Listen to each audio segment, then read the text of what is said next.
5:32. 5:32. Oh gosh. We better get on it. 5:05. This is four present and we do the focus on the rule regulations. Yes, okay, I'm gonna go ahead and take this off while I talk, and we're gonna go through our superintendent report to get started, and we'll start with our enrollment report. Our enrollment is still down. We came up just a little bit, not very much, since the last time we met. But we're still about 100 below what we were last year at this time. Our attendance.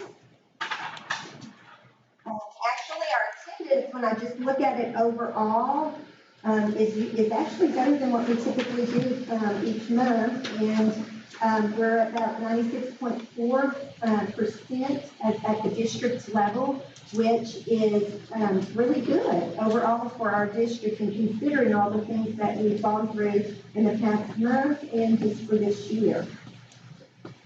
Next, we've got our ABA report, which is consistent with our enrollment and our attendance. So you can just see it's about 100 lower, or roughly, than last year, and that runs consistent with attendance and enrollment. And child nutrition, I'm going to call Carrie up, just to kind of give you an update, just so you know, when we came back from spring break, we brought all of our kids are eating lunch in the cafeteria now. So you'll just kind of give a report on that and kind of how we are in the cafeteria. Good.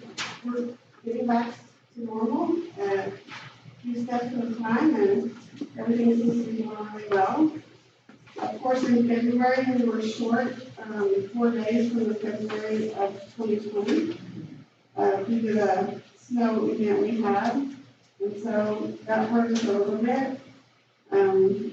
We were down 2,811 lunches from the days that we missed. And we were down at actually 2,800 breakfasts and 11,107 lunches from the snow days. But good news, because we're claiming a free rate, we were actually up $34,000. So I would have loved to see what that would have been without missing days, but it is what it is, and so that's good. We did get a grant for a new serving line elder, and it's a $60,000 grant. The serving line is actually going to cost a little bit more than that, about $77,000. It's a nice serving line. I had it quoted before COVID, and when we actually applied for the grant in 2018, it was quoted at $118,000, so $77,000 is a good price. All the vendors are really hungry right now because nobody's buying equipment, so we're actually, I think, getting a really good price on it. So that's what's going on in Child Nutrition. And how would the line go, though? We're going to take out the old line. The elder is rusted out, Okay. and it's leaking water, won't hold water on one side. So when I applied for the grant in 2018, we were denied. But some districts didn't take all the grant money, so they contacted us in December and said, hey, we've got, some money. We originally asked for $118,000 for the full amount, and typically they grant the full amount, but because it was leftover funds, we didn't get the full amount. We just got the 60, but that's hard to say no to. Also, Carrie's working on our summer feeding for this summer, and our plan is to go back to prior COVID, how we fed in the summer. Right. So out of 9th grade cafeteria, and go ahead and do that. So it'll be inside, not on the, we won't be outside bringing it to the car, so that's our goal. And there's a lot of debate going on right now about what it will look like coming back next year. USDA put out a thing that said they were extending, giving everybody free through September 30th, but now Texas has come back and said, well, we're not sure we're going to allow that. That's really meant for you to continue summer school all the way through, and if you're not opening school yet. And I'm like, well, Texas is pretty much everybody's open school, but USDA looks on the national level, and so TDA's come back and said we don't know that we're going to allow that, but they're still debating. So what school looks like coming back in September. We're not quite sure yet, but we should have an interest in April. And it helps us that we've got our kids back because some of the schools will still, there's Right. debate on if you still offer remote, if you don't, we're back. So we'll be back serving our kids. Right. Any other questions for No, Carrie? that's a good thing. There's still the unknown about the reimbursement and stuff, but Right. you've dealt with that, and you've dealt with it wonderfully. I told Fran how grateful I am that we've been as normal as we could be, because I still have friends that have, only 45% of their kids back. And so I think we've done a great job with this district, encouraging everybody to be back, so. Thank you. Okay, Rebecca, Ms. Dexter, property tax collection.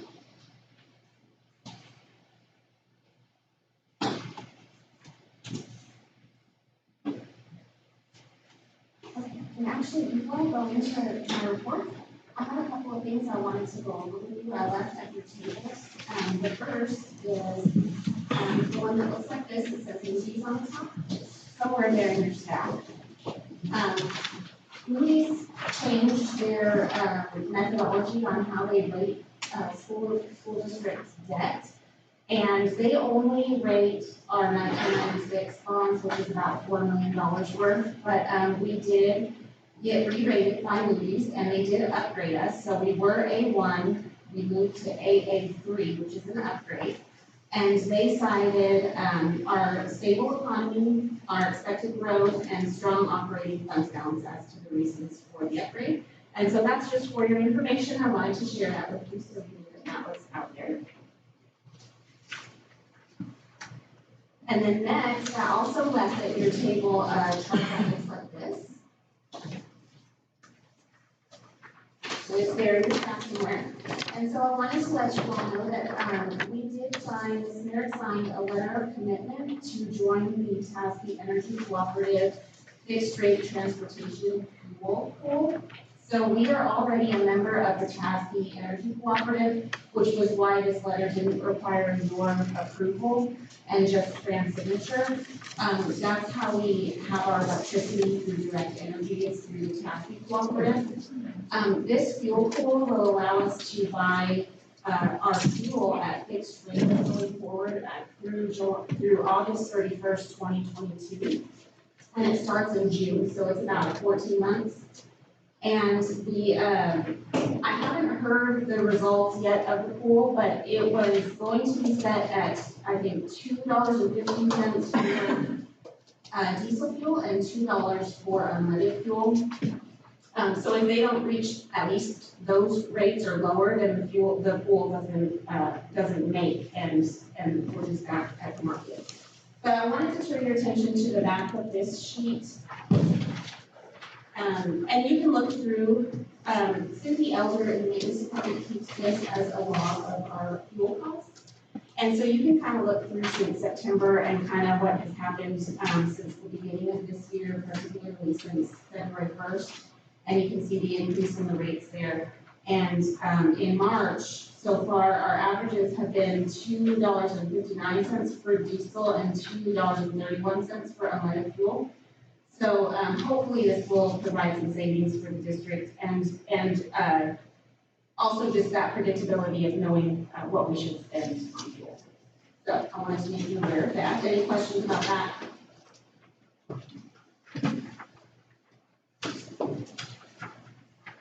Okay, and then one more thing I put at your spots is one that looks like this. And so this is relating to the federal stimulus money that is supposed to be coming to school districts. As you're aware, the federal government passed a stimulus back in December, and they just recently passed another stimulus. Both of those included money that is supposed to help schools through the pandemic. And we have not heard yet from our state how they're going to allocate those funds to school districts. You'll remember the first stimulus back last spring was, you can see our amount there, $547,000, a little more than that. The state supplanted that money with our state funding, so we didn't see that as supplemental extra money to help us through the pandemic. They took our state funding, so we had to just reallocate our expenses. So we haven't heard yet whether the state's going to do that with those next 2 rounds of stimulus funds. But you can see our estimated amounts there. The amounts are significant, totaling over $7.5 million that we hopefully will see come to us in a supplemental nature and not a supplanted nature, but we're still waiting. Did you kind of just tell me a little bit about TASBO and their, kind of where we are and TEA's response to where we are? Yes, so With our stimulus funding. I follow the TASBO forums, which is school business officials who just talk and ask each other questions. And there was a question about these stimulus funds that came up in there, and I think it was the Texas School Alliance gave somebody information that they had heard that the state was applying for a waiver. So in these stimulus funds, it actually, the federal government put in there a stipulation that it had to go to school districts, but there was an option for states to apply for a waiver to spend it at the state level instead. And there was an indication that that's what Texas is looking into doing. So that would mean they would spend those funds at the state level and not give them to districts. But most states have spent them at the school district level. Yes, other states have all, just from, and this is just, from people talking to friends in other states or whatever, but other states have already allocated money and they're already spending that money to help get kids back to school or whatever their needs are from the And also, if you remember in the spring, that is what the state did, they supplanted the funds. So we did not get any additional funds. They gave us the stimulus funds and then they did not send to us the state funding. So they did supplant the funding. So we're just crossing our fingers that this money will They just come. allocated it to where they felt. And then Region 11 had also asked TEA about it, and Corey Green from TEA responded and said because our legislature was in session, they didn't have any answers for us until the legislature got to talk about it.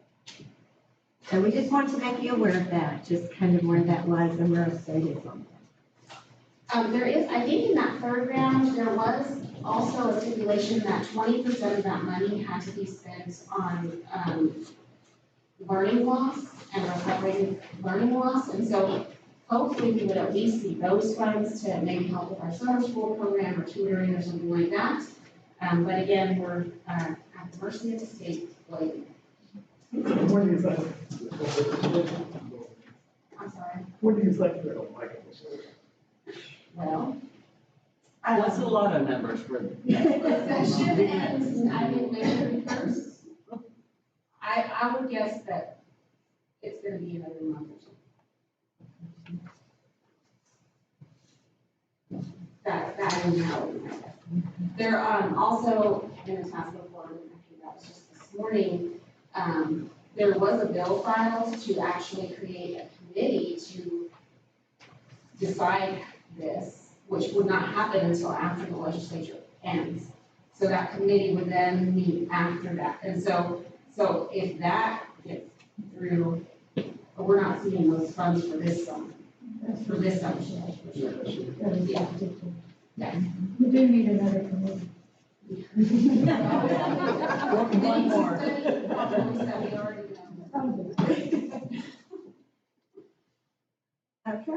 Okay, so now on to my reports. First is the property tax collection, and in February, we collected $4,839,840, and that brought us to 93.33% collected on our current levy, and current and delinquent together are about 94%, pretty consistent with where we were as of last February. Any questions on that report? Okay, next, we have our financial reports. The first is general fund. And so we're halfway through the year as of the end of February. And so our overall budget is about 47% spent. So I have presented where that was. Any questions on the general fund report? Next is debt service. And we did make our February payments, so you can see those principal and interest expenses now recognized there. Otherwise, we just have our tax collection revenue. Any questions about that report?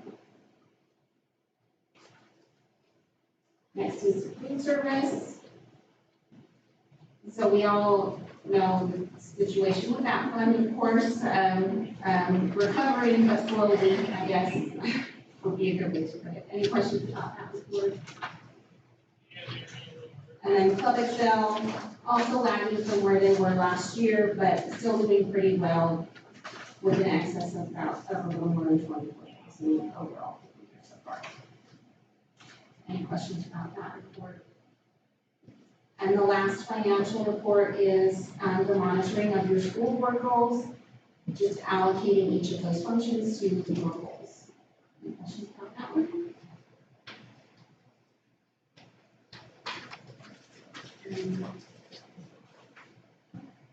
Then we have the monthly and year-to-date status of special revenue funds. So you can just see the monthly activity in each of our special revenue funds. Listed there for you. Any questions about that report?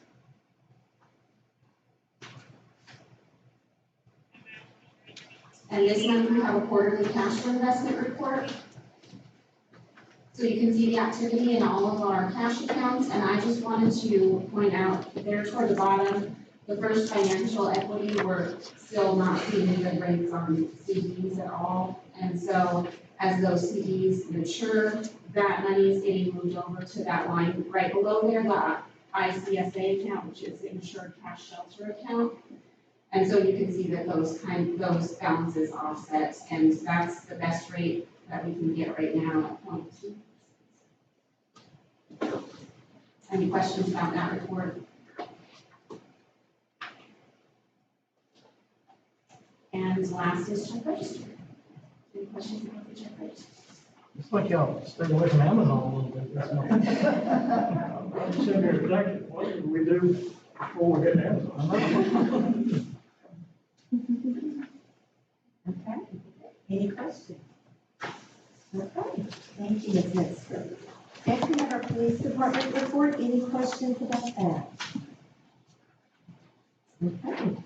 We next have our calendar of events, and so we've got lots of our games going on, and our both soccer teams have advanced. They played their first playoff game last Friday, and they both won, so they play tomorrow night again, and so we're excited about that. And then so we've got lots of spring games out there, which is really good to see.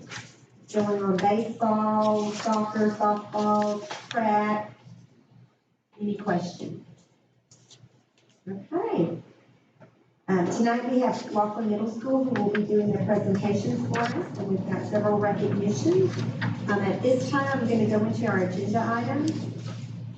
We've got subject A, and so we've got our minutes from our meeting on February 22nd and our meeting on March 1st.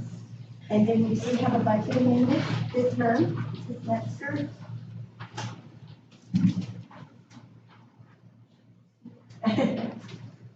This is a small classification amendment. This was requested by Middle School, requesting that $650 gets moved from function 23 to function 52 to purchase security radios. Any questions? Okay, and then we do have a purchase for over 50,000. Yes, we have two. The first is for Pivot Technology Services, which is 5 years support for file storage and our server host for $124,330. And then that serving line at Elder that Ms. Frederick told you all about, we have that PO in there for $77,220. 60,000 of that will be reimbursed by this grant funds. Any questions? Okay. Subject B, consider proclamation instructional materials textbook adoption. This is a recommendation. This is for a pre-kindergarten adoption. You've got all of the information in there, and that would be the proclamation 2021. So it would be for the fall of this coming school year, the 21-22 school year, and it is for pre-K curriculum. Any questions about that? You've got all the information on the committee members, who were involved in this. Next, we have subject C. This is our waiver for missed school day. So this was from February 16th through the 19th. This was brought to our Al Pride Committee on March 8th. We needed their approval. They did approve to recommend this to you guys. We need your approval, and then tomorrow, Mr. Dickerson will submit this to TEA. And usually this turnaround is really quick. The one requirement to be able to receive this waiver was that you had to have documentation that you did have an infrastructure issue. Mr. Dickerson has included the email from Johnson County Special Utility District, which states that we were without water to several of our campuses in the state. Any questions? Once we get this approved, we will communicate to our parents, because I did tell them that we would let them know once it was approved. It's pretty much automatic, and everything is official. So children, the kids will not be making updates. This covers the 16th through the 19th, and then the 11th is covered within our calendar year, because we have enough minutes to cover that. Okay, next we have subject D, consider approval of the CPR instruction requirement waiver.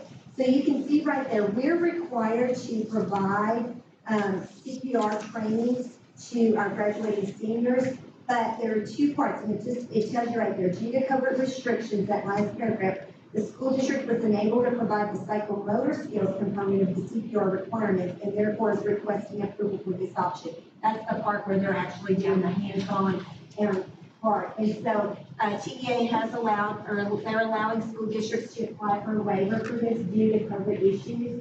And because we were just couldn't get that in, we're asking that you approve this waiver. And then again, Mr. Dickerson will submit that in. Any questions on that? Okay, subject E. So last month, you guys approved the special call board meeting for May 10th so that we could canvass the votes from the election. May 10th, so what we're doing at the high school, we're going, Ms. Neal and the high school staff, they're going to be doing the award ceremony for high school kids, seniors, and they're going to do their slideshow that night. That's the only night. I did check with her. Is there any other night that you can reschedule that? No. And so that's a big night. So I'm asking if you guys would consider moving our meeting to Wednesday, the 12th. And that's the last day that we can actually do that at 5:30. If you'll just check your calendars, we can make sure that we have a quorum present for that night. What we will do on that night, we'll canvass the votes, we'll swear in the candidates, and we will, or the board members, and then we always do the reorganization of the board.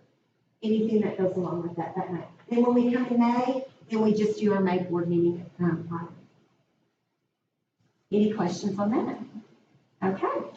Subject F. So I've got lots of information for you on subject F, and so several things I just want to go over with you. So, TEA came out on May 3rd with the governor on that Wednesday when he did say that not school districts, but he waived the mask requirement for the state of Texas. TEA then came out on May 3rd and stated that they're not changing theirs. So there's several things in your information. If you will look at the TEA document that is in page 8 of that TEA document, I think that's actually the last piece of information that you have behind supporting information on page 8. I just wanted you guys to, page 8 of that TEA document, number 2, talks about the mask requirement.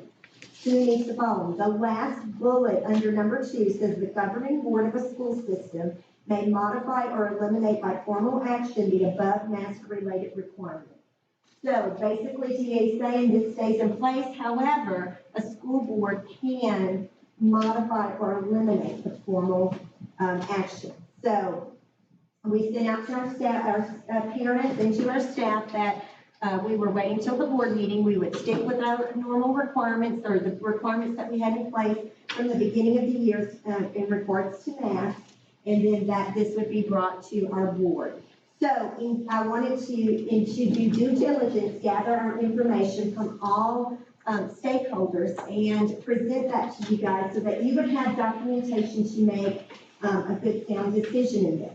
The first two pieces of paper or two handouts that you have behind the subject are two recommendations. You've got one that if we were to stay like we are, and you've got another one that our district leadership team, and we've met with our the cabinet, which is all of our directors, if we were to change where we feel some things should stay in place and what we would like to recommend to you guys. But I want to come back to this and because I want to go through the supportive documentation. We did reach out to two local health authorities. We reached out to Dr. Martin in Burleson, and you've got what he says. As per our discussion last week, I am strongly in favor of sustaining the current Joshua Independent School District student and educational staff's COVID-19 masking requirements, along with efforts to social distance with the group. Then we reached out to Crystal Moran, and she is from the Region 2 district area. She's an epidemiologist, and she is the epidemiologist that Mr. Hickerson and Ms. Stanbar reach out to when we have to contact trace, or if we've got a case, or students have been exposed. And basically, she reached back out to Mr. Hickerson. We just asked for her to give a comment. Yes, most definitely. Thank you for all you are doing. District definitely still recommends wearing masks, social distancing, and vaccinating as best public health practice for protecting our students. I put in here, because I wanted to provide to you any documentation that was sent to me directly. So you've got two emails from staff members. These are both choir directors who are asking because of the particles that go out into the air. They're asking that regardless, whatever that decision be, that you actually consider keeping the mask requirement for students in choir. But it really wasn't put in our packet as far as the overall. And that's what we're gonna go, Okay. the staff surveys, because we wanted to gather, we're gonna give you the information from the staff, the students, and the parents, okay? And then we're gonna go back to what our actual recommendation is, but the final decision is the local government board, okay? So that's the stuff in your packet. Now, you also have, an email, the email from the student. It's in their pack of stuff on the table. Okay, so you've got, okay, so if you'll take this packet right here, you've got this big, thick packet, this whole packet. So I want you to see, you got the information on the surveys, but I'm gonna have Zoe go over that with you also. These are your copies of the survey, but behind the survey, you've got an email from a student who emailed me on Friday. And I told him he put together a very well, a paper, and it was very well done. I was very impressed, and I did tell him that I would share this with you. And this is he is asking and letting you know why he feels like the mask mandate should be lifted, okay? Did a very good job on that, so I wanted to share this with you guys. And then the other information that you have right here are the surveys. So we surveyed our parents and community, we surveyed our staff, and we surveyed our students. And so what I'd like to do now is I'd like to have Zoe go over the surveys with you. And you guys ask any questions, and then I'm going to come back to all of this information in conclusion, what we put together and why, and then just kind of talk to you about where are we right now in our district. So let's look at the staff survey information, and then I'm going to come back and share a few other things with you. Alrighty, good evening, everyone. So just to give a little context about our survey, we launched our thought exchange survey for the community and staff on Monday, March 8th. And we had it open until end of day, Friday, March 12th, so we get parents and staff members ample time to go in and take the survey. So what I have here is our thought exchange, and then for the thought exchange surveys, I also printed out the top 25 highest rated comments from the staff and from the parent survey. So you have that with you as well. Additionally, we have a student survey that Joshua High School Student Council did at their campus, and so we have those results as well. So we'll start with the community and parent survey first. So as you can see, and I have it displayed here for our virtual audience, We had a little over 2,200 participants in that week, and they gave a little over 2,200 thoughts, and they rated, gave over 56,000 ratings. So that's a very good sample size there. We basically asked them, we had it in English and Spanish. We also asked them what campuses their children attend, and if they had more than one child, we gave them that option to throw that into. And then we simply asked them, are you for or against JSU's current mask requirement?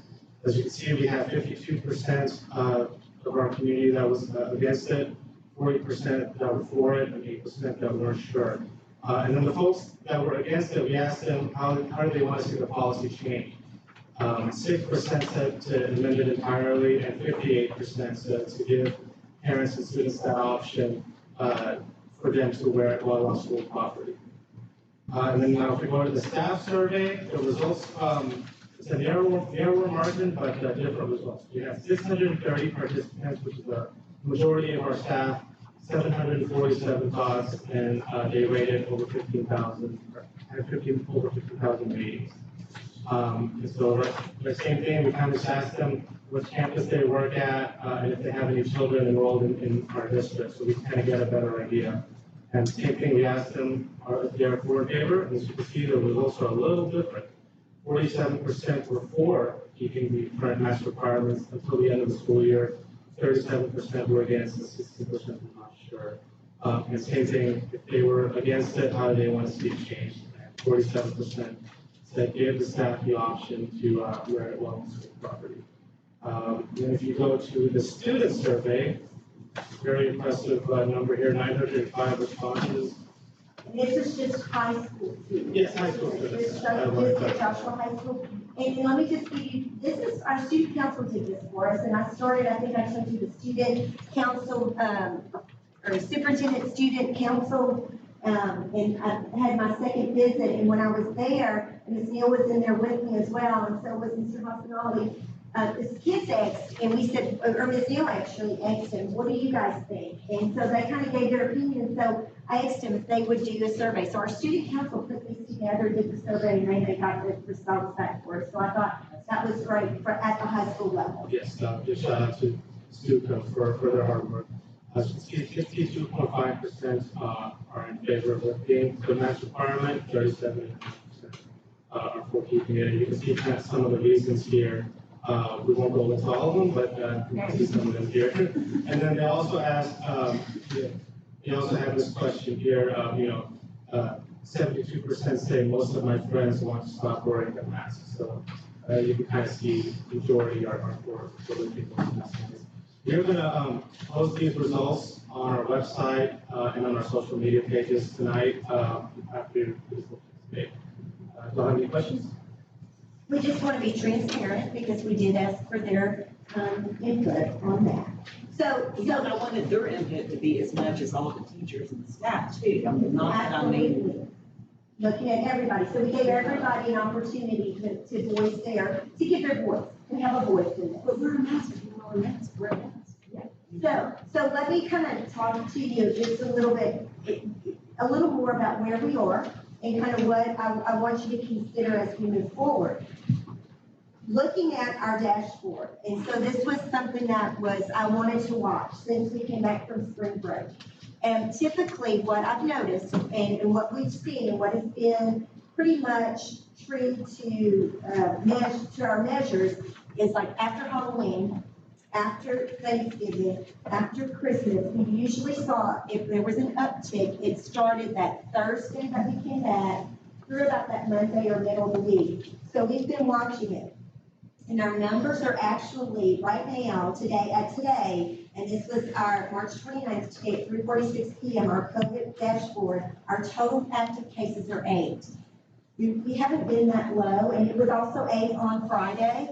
And I want to say it was 9 on Thursday. We haven't been that low since we started school. I want to say we were at about 7 when we started school. Also, the other thing that I do watch every day, and this is something that we internally look at just so that we can maintain how many kids are out, our quarantine list. Our quarantine list since we've been back has been at its lowest. We have right now currently 18 students who are quarantined and 3 staff who are quarantined. All of these quarantines are due to outside cases, because we also look at it that way. So that's just good information I want you to keep in mind. The other thing that I want to share with you is that I just started listing what are those protocols that we still have in place? What are the protocols that we have gradually lifted? Our goal, my goal that I would like to see is that if we can gradually get that, by the time we get to the end of school, doing as much normal in a safe manner, keeping our kids safe, so that we know we can come back to school and we can start in a traditional fashion and we can move forward so that we can continue to educate our kids, because we've got to close those educational gaps and make sure we're giving our kids what they need. So these are the things that we have done as we, we started the school year very strict. And what have we done since then? In January, we brought all students back in person unless they had a medical certification form or if they're quarantined, okay? We've allowed students, at the beginning of the year, in our restrooms, we did every other stall and every other lavatory. We removed that. Kids can go, there's no restrictions in our restroom now. All students, we started Monday eating lunch in our cafeteria throughout all of our campuses. Students moving from class to class at the elementary level. We started that several weeks ago. All of our students are the full usage of our playground equipment. We allow parents to drop items off now and to bring students lunch to school. So that's where we are. What are the protocols that we still have in place? The water fountains and the bottle refilling stations, which I feel like we should keep like that till the end of the year, okay? No visitors on campus, which we've got a plan for the end of school year, but I think that's probably, we can't control what's coming on our campus, and that's something we can continue, and I would recommend we continue to do till the end of school. We're holding our parent meetings, we're doing Zoom parent meetings unless it's an extenuating circumstance, and then they have to fill out that COVID form. No indoor activities with an outside audience right now. We're not doing any of that to keep our kids safe, and of course we have the mask. So what did we do? We looked at that. I've also asked Ms. Cooper, who I just want to mention has done an amazing job. She's our nurse coordinator, and she has been tremendous throughout this whole year and just has worked diligently. She keeps that COVID, those numbers daily for us on that COVID spreadsheet. But we met as our district leadership team, and that's myself, Ms. Augsburger, Mr. Hickerson, Ms. Stanbaugh, Ms. Metzger, to kind of put this together, and we shared it with our cabinet, which are all of our directors on Thursday. And so this is what we came up with first, and this is the second page that you have. So if you'll look at the second recommendation form, you've got the first page up behind your subject sheet. Look at that second page. And this is what would go out to our parents one way or the other, but I want to share this with you. All Joshua ISD staff and students will have the option to wear a mask during the school day and at school-sponsored activities with the following exceptions. So looking at what everybody has brought to us. Masks must be worn by staff and students during all choir classes, choir rehearsals, and choir performances. Got those emails for you, just simply some of the air droplets that are going into the air. We feel like that should stay in place. Masks must be worn by staff and students during elementary music classes, elementary music rehearsals, and elementary music performance. Those first two go hand in hand. Number 3, masks must be worn by elementary staff and elementary students when working on direct instruction with the teacher at a horseshoe table, simply because of the distance. And again, remember, we're trying to also make sure that quarantine. And so we've got to make sure that we're in those situations, they're close together to alleviate numbers of quarantine. And then number 4, masks must be worn by staff and students when entering the nurse's office. And this is something that Ms. Cooper asks that we add because they're sick. Our nurses are exposed to this. This is in helping our nurses and in protecting them. And then right now what we're doing with our band instruments, our band directors have purchased, it's almost like a cloth cover that they put on the bells of the instrument, so it kind of catches if the spit or those particles come out of there, and it kind of stops it. So we want to keep that. All band instruments must continue to be covered with bell covers during band class, during band rehearsals, and during band performances. Now, if you look at the other sheet in front of you, it simply says Joshua ISD will continue to follow the mask requirements currently in place from our Take Flight plan until the end of the school year. What we feel as that district committee, that leadership committee, is this second one is what we'd like to recommend. I know that there are just a few because we've had some recommendations, but putting the nurse's office there really is a strong one. And I've got Ms. Cooper here. If you've got questions for her also, I've asked her to come as well. Now, these are the things that we want to put out regardless of what we do, and we feel it's important to be transparent for our staff and for our parents. How are we going to finish out the year with our activities? We've got we've only got 2 more days left of this week, so we come back and it's April. Our last day of school is June 2nd. So, updates on end of the year activities. Protocols below will be followed for these Joshua ISD end of school year events. UIL athletic events, mask optional, 100% capacity for all events. All of our events from this point on are outdoor events. There are no indoor events. We will continue issuing only electronic tickets to alleviate money exchange. And also, I'll tell you this, I think that might be something that we continue to do, the electronic tickets even next year. It's been very easy. Now, the capacity wouldn't be there, but and it alleviates handling the money, and it just helps things to go a little bit quicker. And we don't need as many gatekeepers with that as well, either. Protocols below will be followed for these graduations. Mask optional for both Joshua High School and New Horizon High School graduations. And both graduations will take place in Al Stadium. And the reason for this is that when we have our New Horizon graduation, you guys have been there, it's standing room only, and there's a lot of close contact in there. So we feel like this year we need to do that graduation outside as well. But each campus they will determine the amount of tickets allowed for graduating. And then that would be up to that campus. I know that there have been some limitations put for high school based on maybe just because of the size of the program. We've talked about that. We're growing, and that just needs to be, but it wouldn't be the 4 that we had last year. Number 3, end of the year awards during the school day indoors with a guest. Must occur on June 1st or 2nd. Those are the 2 last days of school. Each student will be allowed up to 4 guests. All guests must wear masks. The reason we came up with the number 4 is because that allows 2 parents. However, if the family has a split family situation, both sets of parents can attend. We chose June 1st and 2nd. It's the last 2 days of school. Everybody goes home after that. And so it alleviates and helps us keeping our kids safe, and the guest would wear a mask to protect our students and our staff. And it just kind of allows us to have those awards indoors, like for our elementaries, but we can stipulate those last 2 days.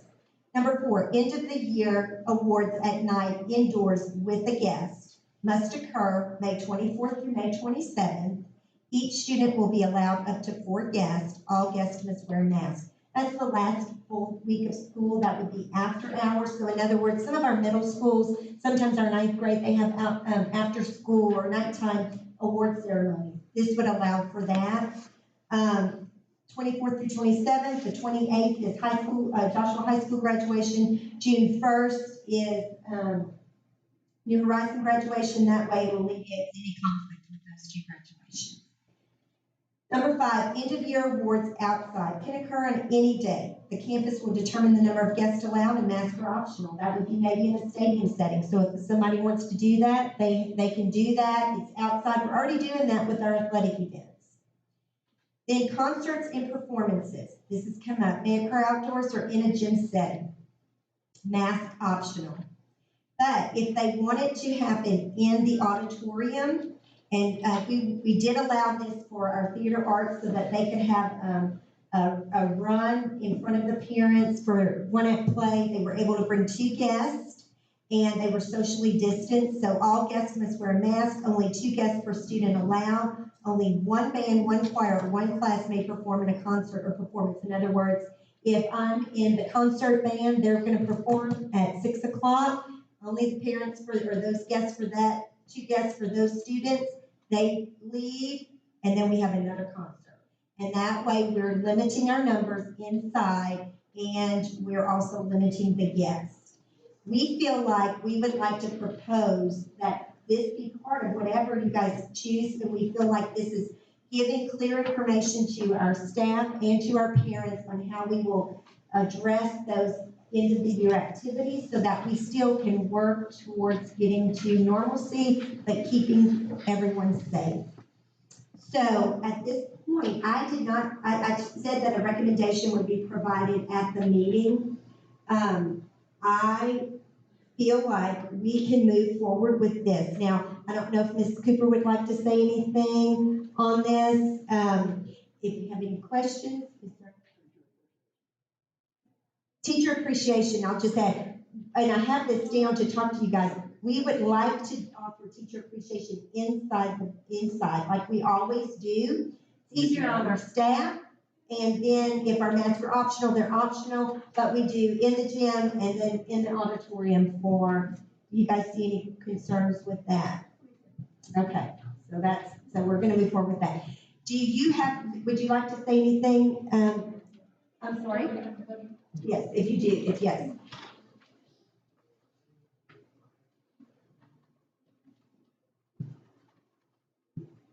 Shannon Cooper, I'm the Director of Nurse Coordinator.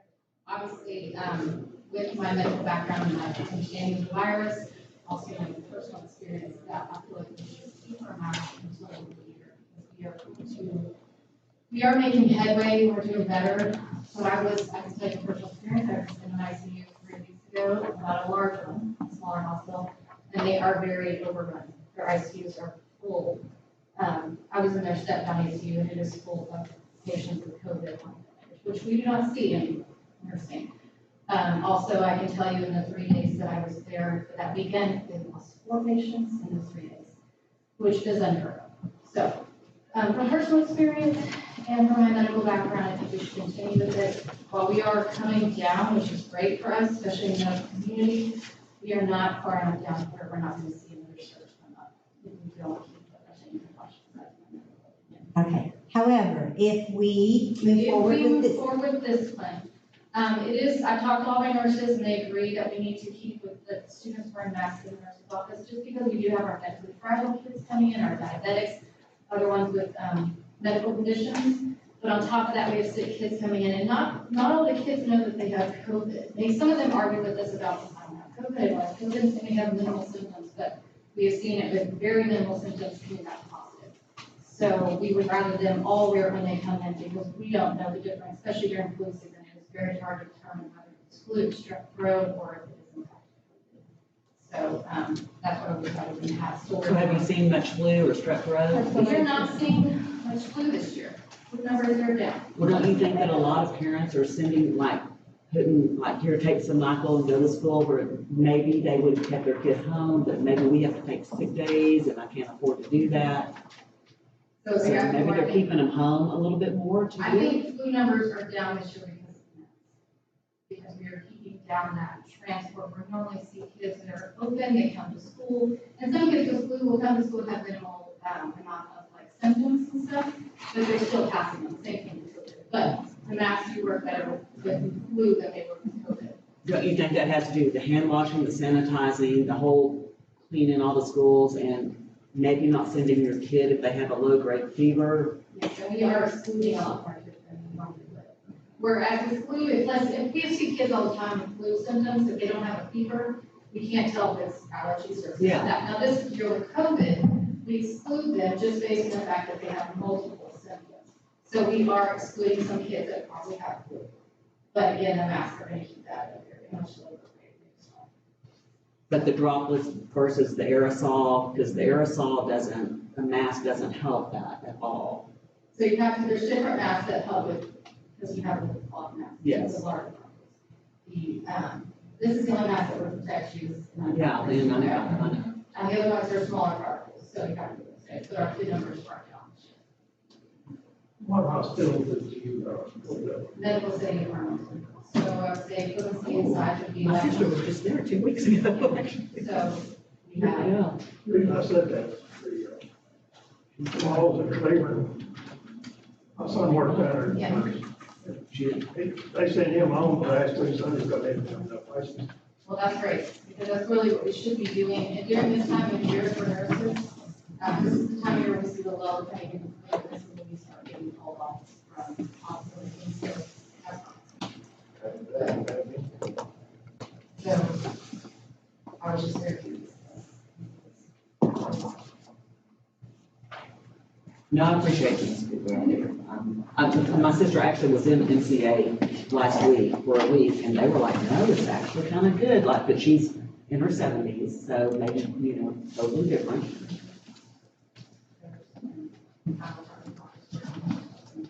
So we are pretty, what, like, people in that. I agree with wearing a mask coming in your office, 100%, I agree with that. What it is in the music rooms, I think. Yeah. The music Yeah. rooms, the music rooms, the Covering the instruments, band, I agree the with that. nurse's office, the horseshoe table, Yeah. because of the direct, we already are not wearing them at the lunch table.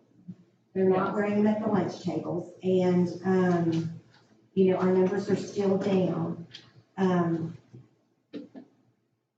So I feel like, and I'm listening to everything, but I'm looking at the surveys, I'm looking at this information, I'm looking at what we still have put in place.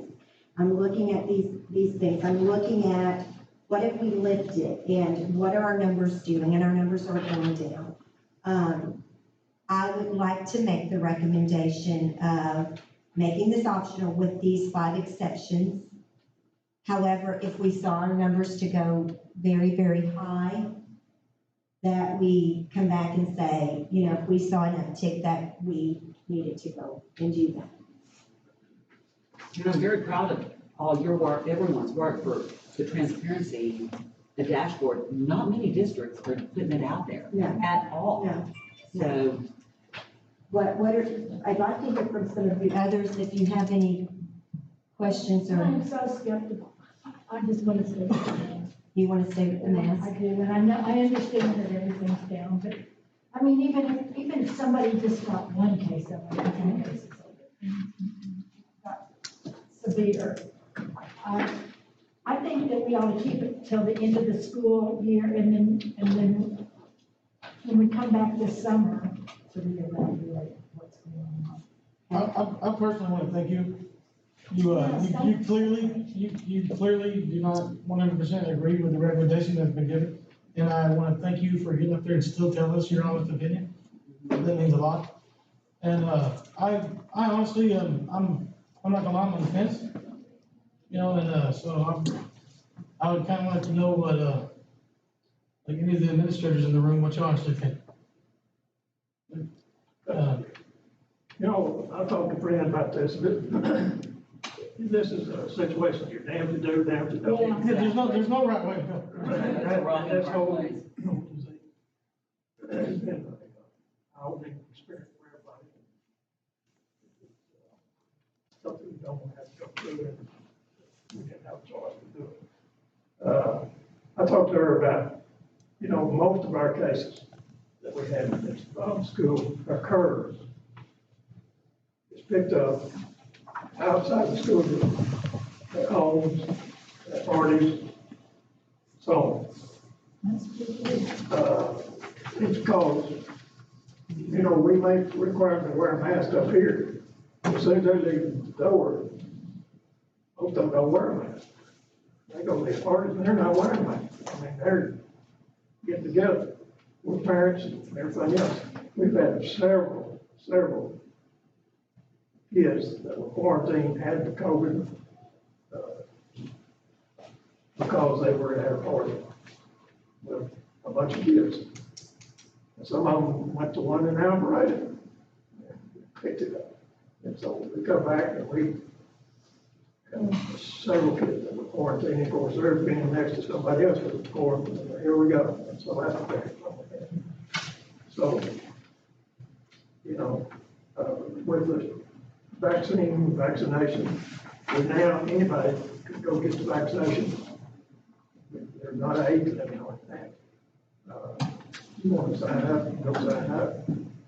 So we're going to get better and better with that. So I'm for giving the parents a choice. If they want their kids to wear a mask, then they make that decision. If they don't want to wear a mask, then that's their decision. Same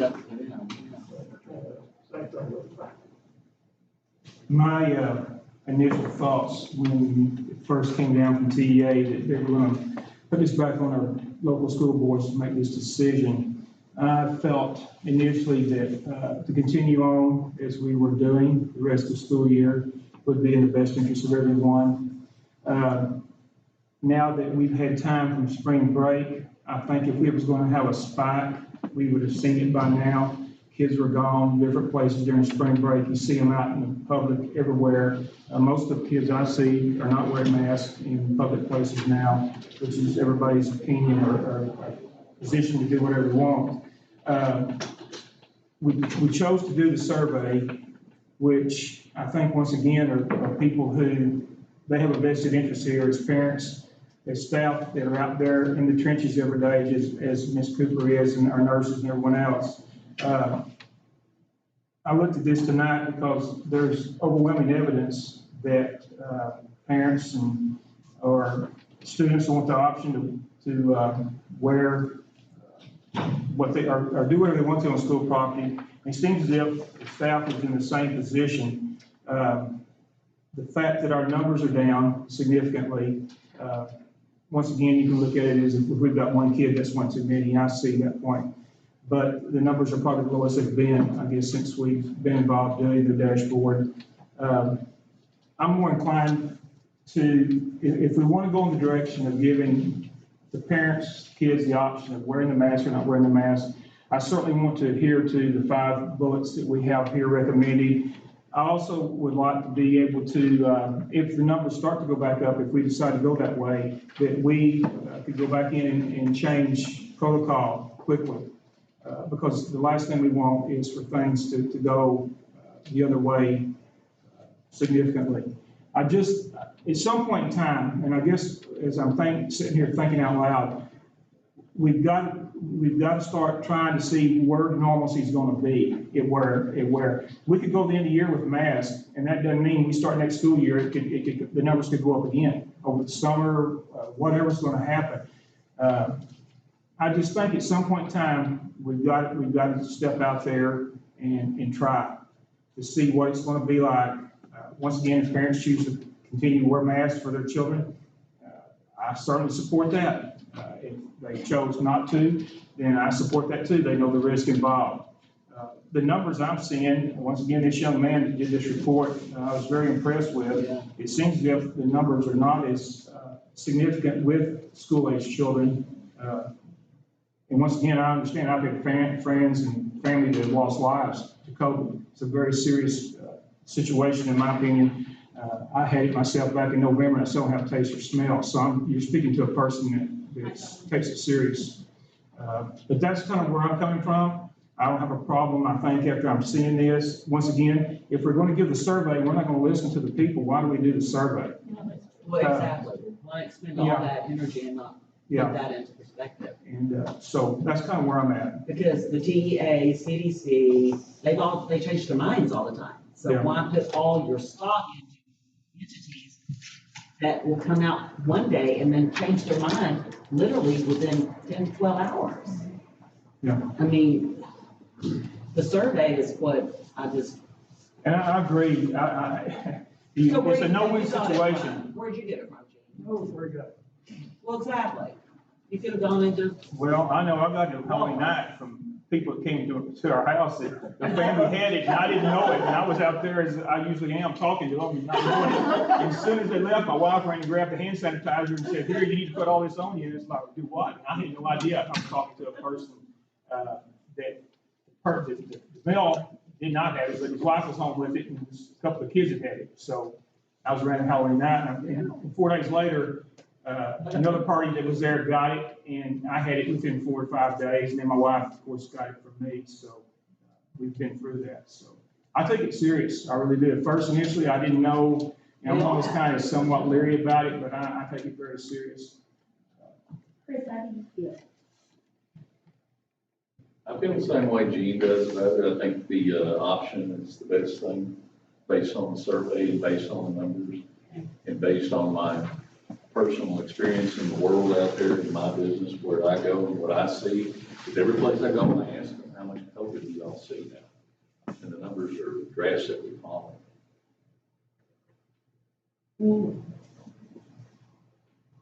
Well, I'm grateful that the numbers are drastically falling, and I think that the reason that the numbers at our school have been so good is because of everything that we've had in place. But I also think that if you are going to step out and you are going to ask people, then you need to respect what we get back in the survey. And it's like asking people to come in and vote for something, and it doesn't turn out the way we want it, so we go, oh, no, never mind. That's not fair. And people are going to be upset, but they have the option. Put your child in a mask. Teachers wear a mask. Everyone, we do know what the results are from wearing masks. So the decision is yours, and we need to respect that, but I don't want to wait until it's a huge jump. I think that we need to watch that, and if we see a trend, then we might need to come back in and address it quickly and everything, but I want to keep all the protocol that we can in place to keep everyone safe. But we put it out there, we let people vote. So we need to be respectful. The 5 other points, protect the biggest exposure, in my opinion, man, and the nurses often don't say. So I think that we're not totally abandoning children, but we are giving people an option that if they feel good about it, they're going to do it. If they don't feel good about it, they're not. So that way, we protected the biggest source. If not voting points, we still, that's completely my choice. And it's not also help us prepare for next year, to see what's gonna transpire from here on in, or to what degree it is, and then have a better plan. The biggest thing is I'm so proud of how well that we've done. The people that have taken this seriously have done everything necessary to prevent us from having to shut down or go right to, and being able to open back up, get these kids to some type of normalcy. These kids need to be a kid. It's hard for them to be separated, sitting at the computer and get any type of emotional support. I think socialization, the young kids is the biggest thing we're missing. We're behind and go behind for many days, all the time, both academically and socially. I think this is a step forward, just the fact that we were able to go to the playground. Well, just the generational gap that we've been talking to you about is, we're losing kids, and we're losing socialization. But our people have done such a great Oh, job. my gosh. We were able to start back again. Yes. Lots of people that Oh, no, we're losing. I certainly do appreciate everything that our administrators and nurses have done. Great job. Yes, thank you. So if, and I know the medical recommendation, but by doing this, it gives them. If we were to, move up the tax and make it optional. Sorry. And I want to thank Shannon, because she came up with her, it's not easy, and may I share your experience? Shannon lost her father 2 or 3 weeks ago. Yeah, we lost, our family, we only get together with 65 of us. But there were 8, my mother, my dad, and my mom.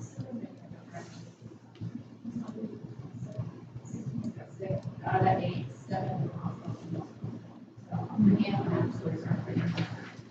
My dad was in the hospital for 2 months, and I was done with my grandmother because my aunt passed away as the other person.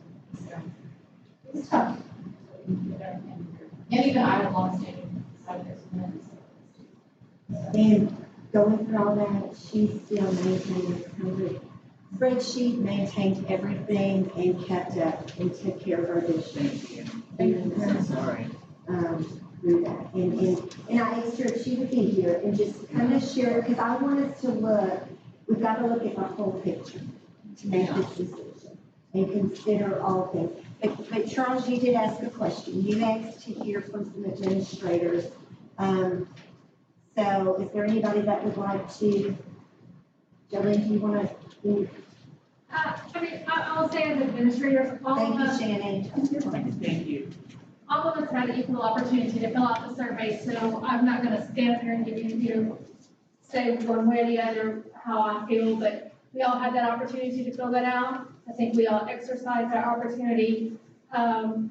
We appreciate all the things that you guys, the decisions you made, and it's a tough decision. And, but I feel like we put a lot of things in place to help you, guide you in the decision you're gonna make as far as putting surveys out there. And then our students went above and beyond and did their survey at the high school. So, unfortunately, because of the decisions made by the state, you've been put into a predicament to make this decision. And, you know, we'll support you as administrators here in this district of whatever you decide and follow that. Our teachers will support you. I know one of the things that we haven't kind of talked about here is we did, that we've talked about in a district leadership meeting is being able to want, if the decision is made to not wear, or to make everyone continue to wear masks, is policing that is also difficult for our teachers and our administrators when at the state level that's not supported. But again, you know, we will support whatever decision you guys make. Thank you. Any other administrator like to? Thank you. I'll say something. I do have one question. I second what Jolene said. I won't put my personal opinion into it at all, but I think that respecting what the thought exchange said and what people had, you know, to put out there, but also wanted to really talk about vaccinations that we've put out there for our staff. For weeks, probably 8 weeks, we've been offering opportunity after opportunity after opportunity for our staff members to get vaccinated. And so hopefully for the ones that are feeling weary, they've had the opportunity to be vaccinated. And I'm hoping that whatever decision is made, that will give those individuals some level of comfort. And so I just want to put that out there as we've had plenty of opportunities for those individuals.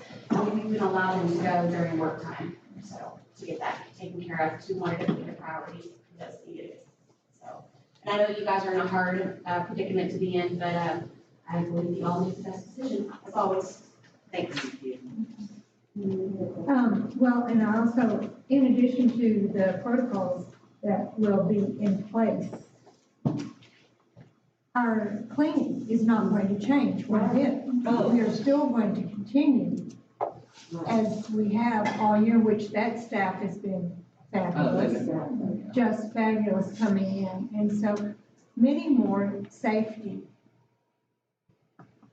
jobs or safety protocols are in place and people realize. And we're not gonna we're keeping our work out and stuff down. And so that's huge also, I think, as well. No, I'm not. No, you got to. No, definitely not trying to change it. I mean, anybody can see those signs. Would anyone else That's like? why I'm on the fence, is you see both sides, and So scary. in regards to saying we need to, everybody needs to respect the surveys, that's why I'm on the fence, because you look at one, there's more staff members that are in favor of the mask mandate and then there are against it, and you look at the students and the parents, they're against the mask mandate, so that's why, I'm on the fence. Well, the only thing we can do is offer it, say if they want to wear it, and if they don't. And that's what the staff overrun was having the option, correct? It wasn't mandatory. That's if they were against the mask mandate. that's what Staff they're- more or less wants it mandatory, but the public and students, if I had a child, I would not want my child wearing a mask 8 hours a day. And I'll just be honest. Right here it says, give staff the option to wear them while on school property, And that was- 7%. But that's the ones that were against Yes. it. Yeah. But there was about a 69, Right. the 60 person difference. Right. Yeah, and a 232 person difference for, Maintenance? Right. yes. Okay. So,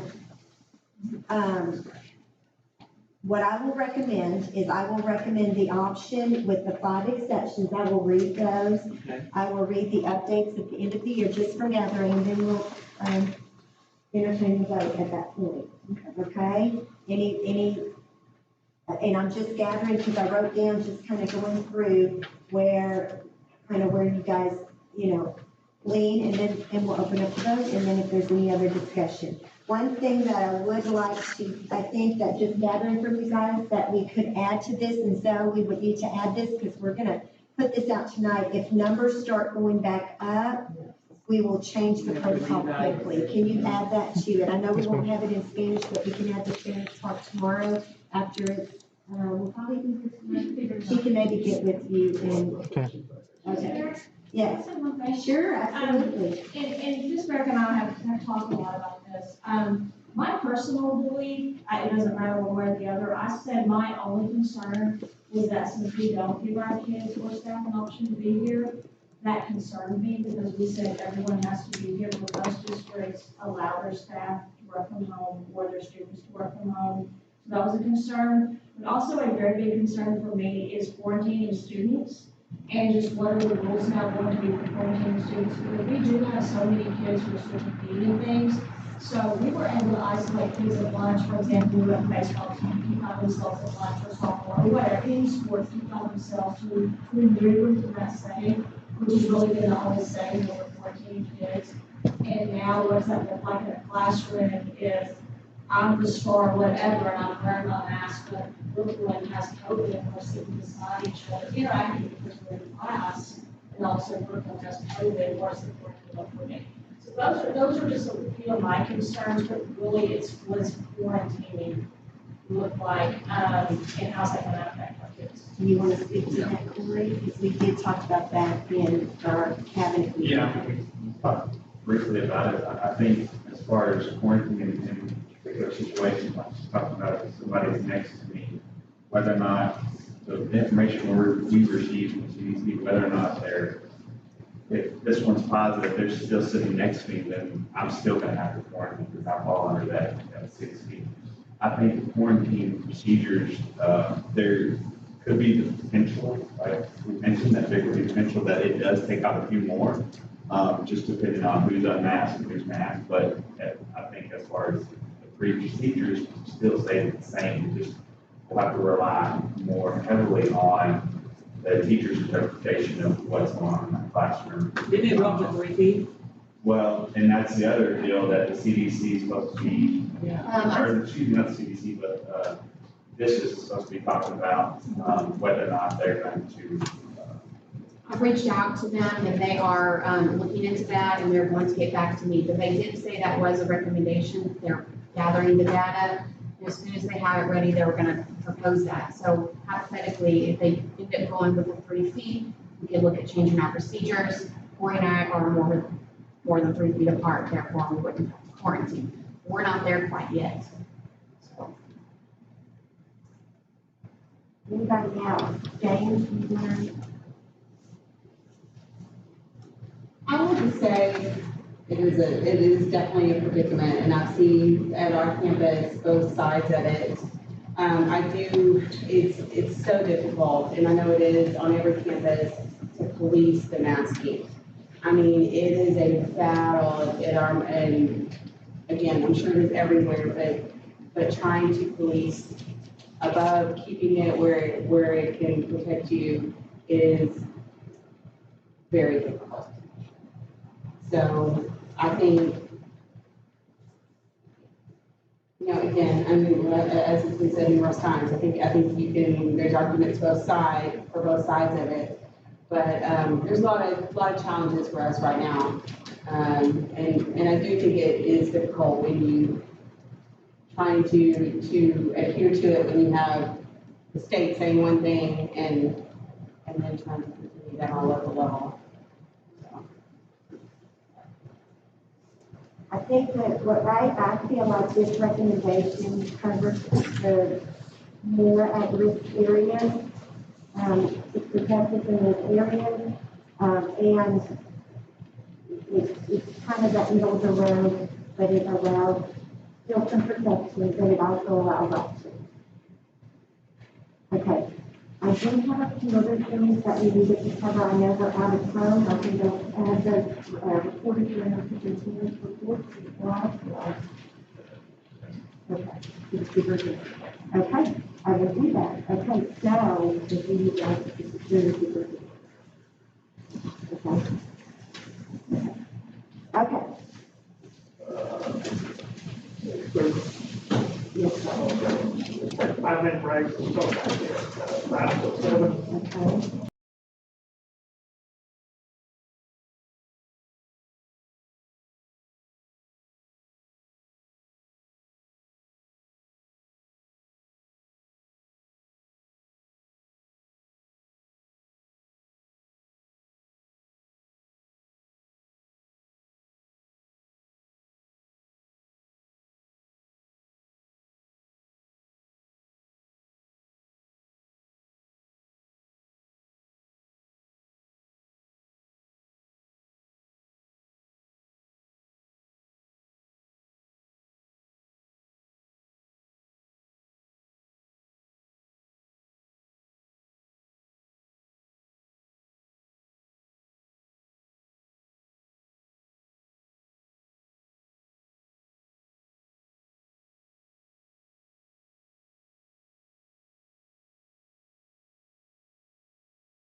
go ahead and call things to order. Appreciate everyone's attendance tonight, appreciate you coming up.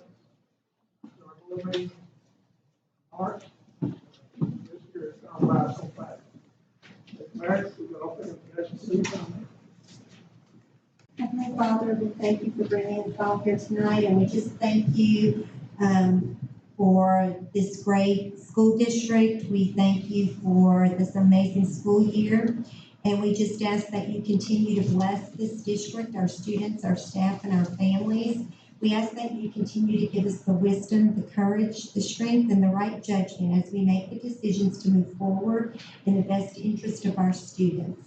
In your name we pray, amen. Amen.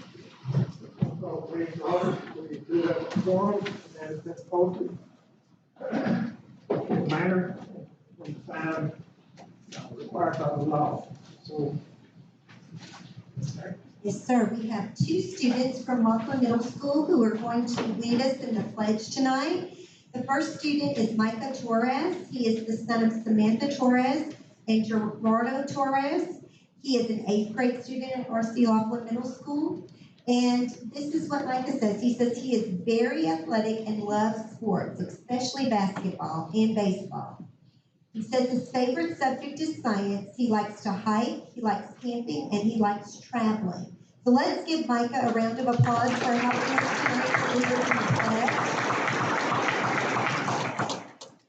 And then we have Caitlin Rush. Caitlin is the daughter of Danae and Randall Rush, and she is also an 8th grade student at RC Laughlin Middle School. And Caitlin says she loves to play multiple sports, her favorite sport being soccer. She would like to attend college to get her doctorate's degree and become a surgeon. She would like to volunteer, and she likes to volunteer at shelters, especially animal shelters and homeless shelters. And she also likes helping donating to people in need, to donate to people in need. So let's give Caitlin a round of applause. And if you guys will stand as the students lead us in the pledge. I pledge allegiance to the flag of the United States of America and to the republic for which it stands, one nation, under God, indivisible, with liberty and justice for all. Honor the Texas flag. I pledge allegiance to thee, Texas, one state, under God, one and indivisible. Joshua ISD will be a highly acclaimed model of educational excellence.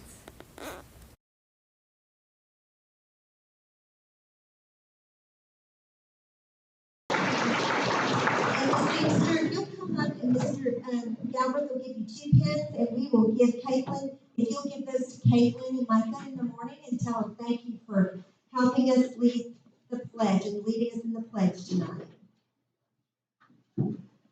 Okay. Yes, sir. So in our workshop, we reviewed our enrollment report, our attendance report, our APA report, our child nutrition report, our property tax collection, monthly financial reports, monthly and year-to-date status of special revenue funds, quarterly cash and investment report, our check register, our police department report, and our JISD calendar of events. And now I would like to call up Ms. Hampton and Mr. Tate. They're going to give you guys a report and an update on where we are on researching and our one-to-one program for technology. Yes, Mr. Tate and I, we spent probably the last 3 months doing some research and kind of looking at some considerations for implementing a one-to-one program at our 9th grade and our JHS, so 9th through 12th grade. So now I'm going to give you a rundown of that. I have 2 handouts for you, the blue and the green. So we'll start with the blue, sort of an agenda. So currently our district has 7,000 devices. So we have more devices than we use students. Students at the 9th grade campus and JHS have access to Chromebooks while at school. We have carts of Chromebooks in each of our classrooms, so that's how they have access to their Chromebooks. But they don't have these Chromebooks to take home with them. So it's not a true one-to-one program, but we do have enough Chromebooks at the high school where they have access to a Chromebook at each one of their classrooms. So I kind of wanted to clear that up. Reasons for considering a one-to-one program at the 9th grade and JHS initially, it was a need because of COVID. Because of COVID-19, having to quarantine students, and then having virtual instruction, it was sort of broad. Parents have reached out to the technology department about students having assigned Chromebooks to bring home, sort of been a want for that to happen. And in some of our classrooms, including like our fine arts and our math department, they do not have access to Chromebook carts. So we've already ordered our math department Chromebook carts, but those are on back orders, and we still don't have those. We ordered them back in September, and we're still waiting on those Chromebooks. So we hope to get those in our math department by the end of the school year. And then for next school year, we plan to provide our fine arts with some lockers. The lockers hold about 12, 14 Chromebooks. So they didn't need access for their whole, like band doesn't need access for their whole class, but they needed some carts or some lockers so that students had access to those, just a few. That's what they're asking for. So we plan to add that next year. We were able to provide Chromebooks to all students who are quarantined and for virtual instruction pretty seamlessly this year. We've had a great process. Mr. Tate and his guys have had a pretty seamless process to making sure that all of those students had access to Chromebooks. So we did put together a one-to-one advisory committee. The principals at ninth grade, Mr. Cox and Ms. Mill, gave me names of teachers, parents, that were on, some administrators too, that were on that committee. We held a meeting on March 3rd, 2021 virtually. We provided guiding questions for them to help generate conversations around the need for one-to-one. More than half of the teachers reported concerns about students having devices charged and ready to use in class. That was probably the number one concern. Teachers reported that if students did not have Chromebooks, that it would negatively impact their classroom. We had a couple teachers on that committee who came from districts who worked one-to-one, and they talked about just the huge difference in Joshua because our kids come to class every day and they have those Chromebooks ready to use and they're charged. So they reported that that was a huge benefit. So some teachers reported that it would be convenient to be able to assign digital homework to students while at home. And parents reported that it would be nice if students had individual Chromebooks, but they did not want it to hinder the access to devices in the classroom. Teachers and administrators agreed that there would be need to be measures in place, probably discipline measures if students came repeatedly with Chromebooks not charged. We'll have to put some of those types of measures in place. I'm going to let Mr. Tate talk about the budget pros and cons. All right, we'll start with some cons for the budget. Cost of repairs. Right now, we keep our Chromebooks in carts, so they don't travel a lot. But going one-to-one, allowing these kids to take the devices home, we'll see a lot more damage. We'll probably see a pretty big increase in our budget for fixing these devices. With the amount of repairs we're going to have to do, we're going to dedicate a technician to handle these work orders and these repairs. Early this year, we've already seen a large increase of repairs needed, and I'll have one technician who does about half a day doing repairs on it. So with this, we may see a full increase of all day doing repairs. And if you look at the green sheet on the back of the Chromebook, it lists, so some districts, they outsource their repairs. We do all ours in-house, but if we couldn't get a technician, we might have to look at outsourcing. And the prices, you can see the prices are pretty steep on most of these repairs. And we can usually do this stuff for a fraction of the cost in-house. Another con would be the purchasing charging stations. Right now, they charge their devices in the carts. Do one-to-one, we have to pull those carts out. It'd be the kid's responsibility to charge the devices. They don't want to have their devices charged, they will need to charge them in school. Well, right now, we don't have anything to charge them with in there, so they have to either string extension cords, surge detectors, and cause tripping hazards, or we need to purchase some charging stations. On the other side of that green sheet, you see two options. One is a pricey little cubby that can slide the stuff in, attach the wall, that can charge stuff. We're going to go a cheaper route instead of a small, but they're still pretty pricey to place one of these charging stations.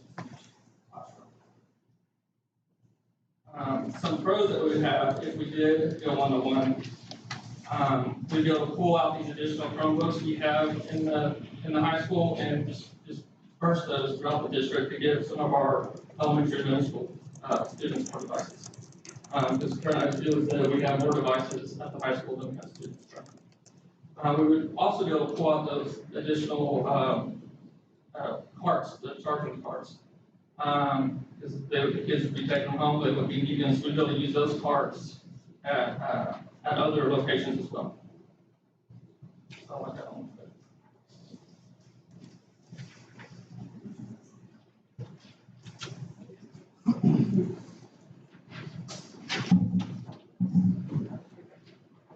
Okay, I'm gonna go over some of the technology department concerns that we talked about. We actually kind of were able to meet with the director of Valley and the chief technology officer of Girls and ISD. We were able to talk to them. We had a very long conversation because they both have one-to-one programs. Some of the things that they brought up that was a concern to us was that they do have to have replacement devices. So they have about 5% of the enrollment at the high school, they have to keep that much extra replacements on hand. He said when they run out of replacements, because the kids will come to do work orders in the library, they switch them out with another replacement, and they take the other one, they do the work on that Chromebook. So when they run out of that 5%, the kids are going to left empty-handed without a device. So we have to keep a pretty good stock of Chromebooks on hand. So that is something we have to make sure we do. Insurance, so parents don't have to be responsible for the damage. So like we have to offer some sort of insurance program in-house, or we have to source out to a company, and we have to manage that. Another large concern for curriculum is testing. So all of our testing is moving to online. We started that this year, but the next year it's mandatory. So we're very concerned that the kids won't have their devices to do testing. We have to make sure those kids, all the students, brought their devices ahead of time, or we have to just hope that they brought them when they do testing, which would be fancy, because without them having their devices, they wouldn't be able to do STAR testing, benchmark, 6 weeks test, all those things are online.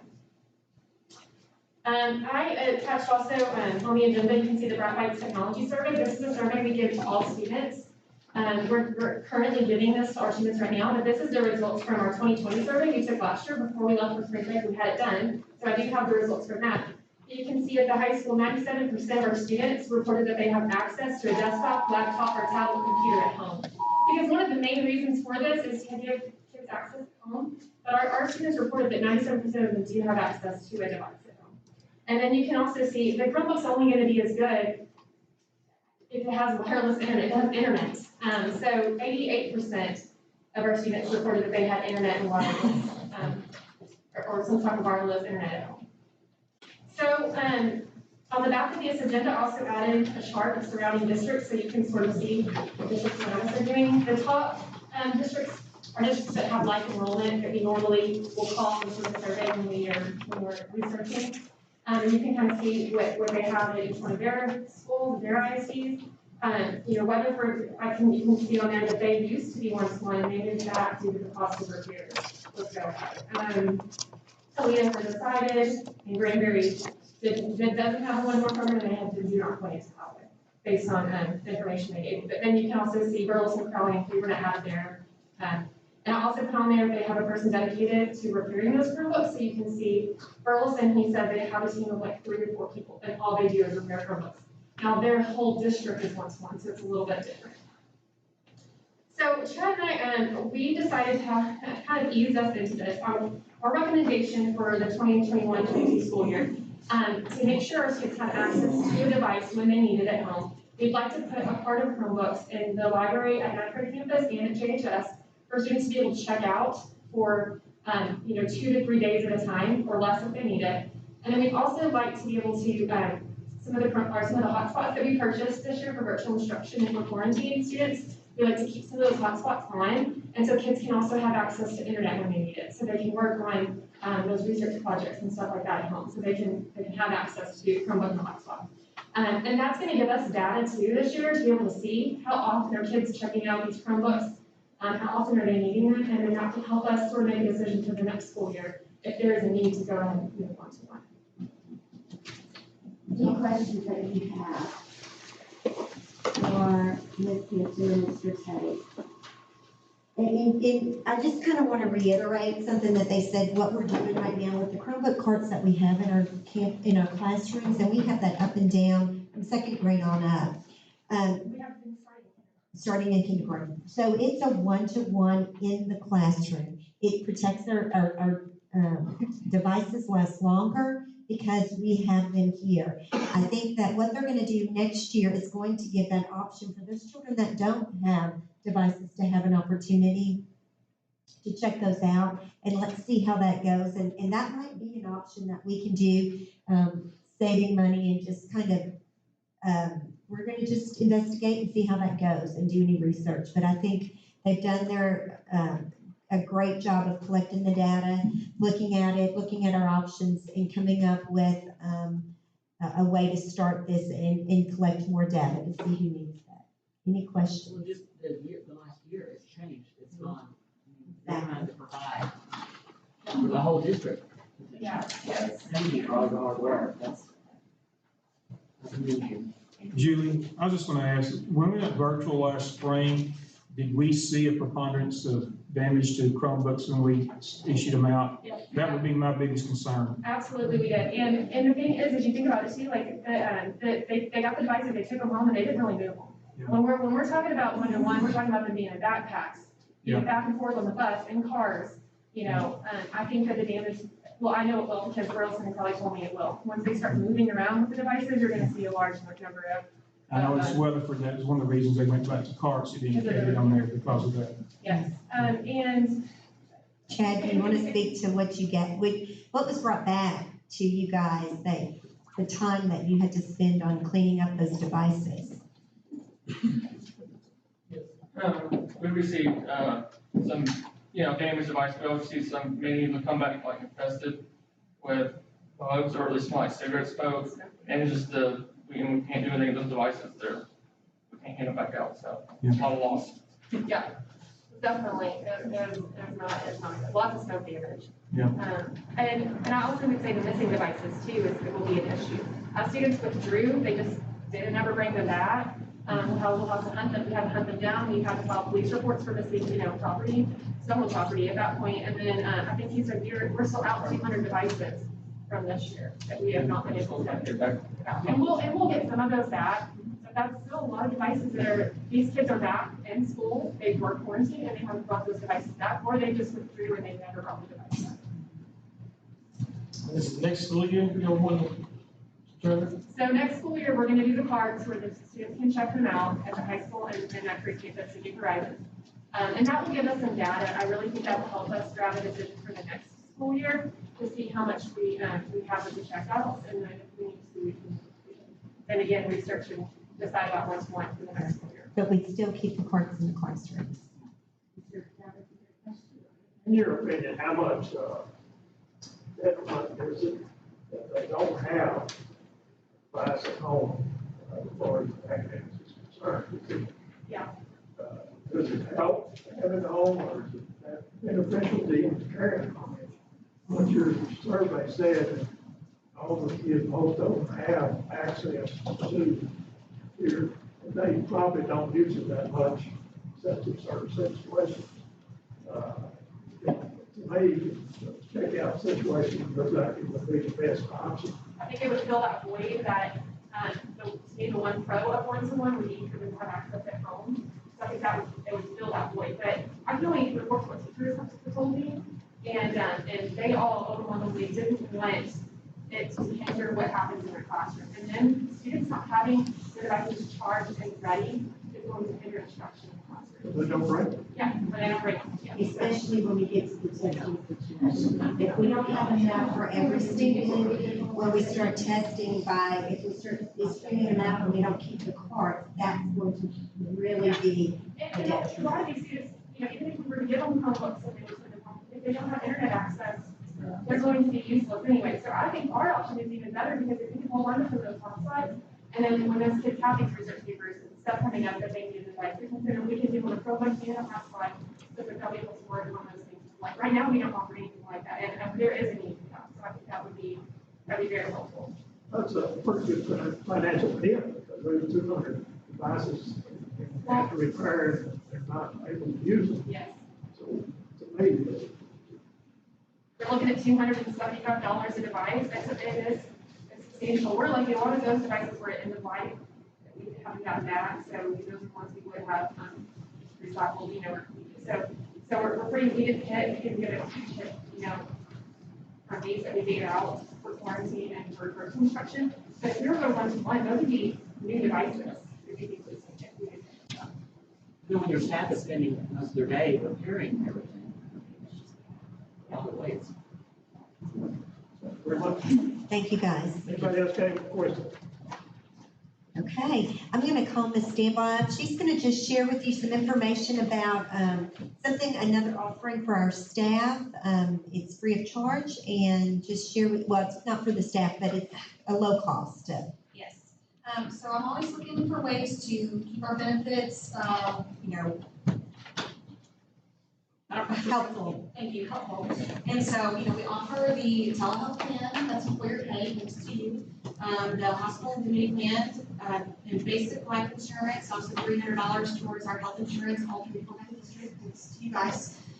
In doing some research, I found Direct Primary Care of Burleson is offering a 60-day free trial to our staff members and their dependent children.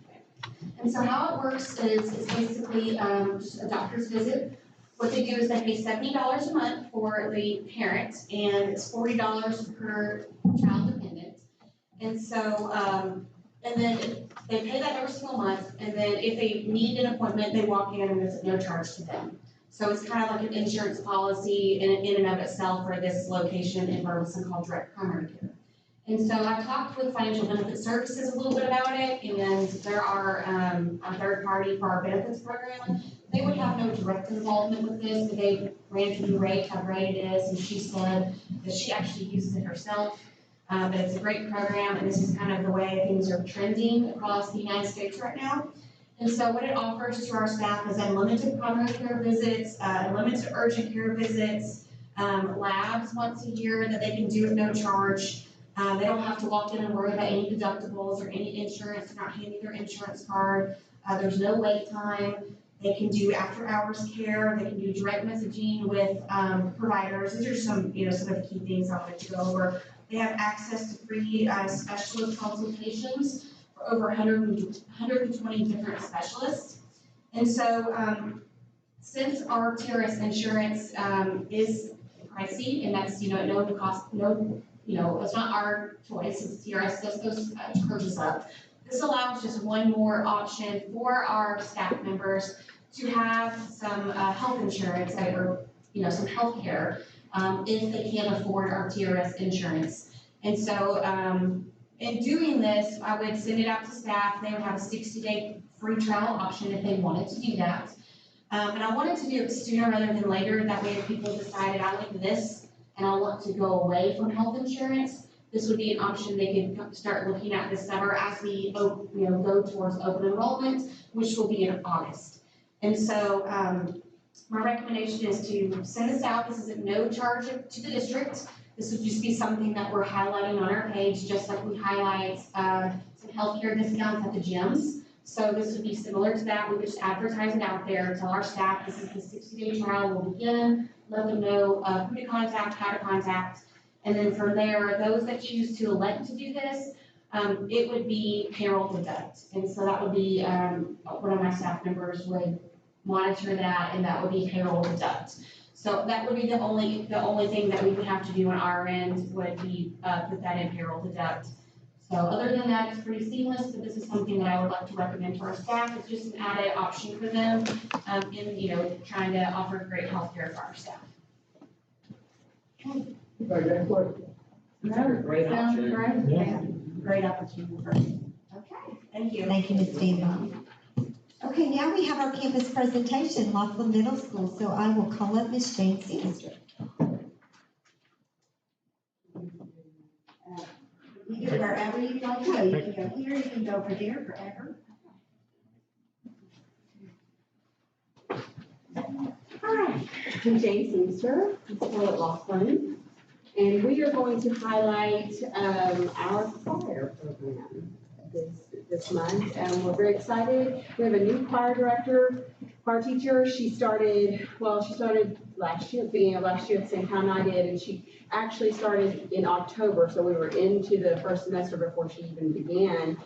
we lost our previous choir director, and we were kind of at a place where we needed to refresh that program. And so Amber came in, Amber Davis is our choir teacher. She came in and she's got lots of young energy, and she, in less than a year and a half, she has turned that program around. And so it's exciting to see what she's done with our kids and the plans she has in store for them in the future. So we'll highlight it.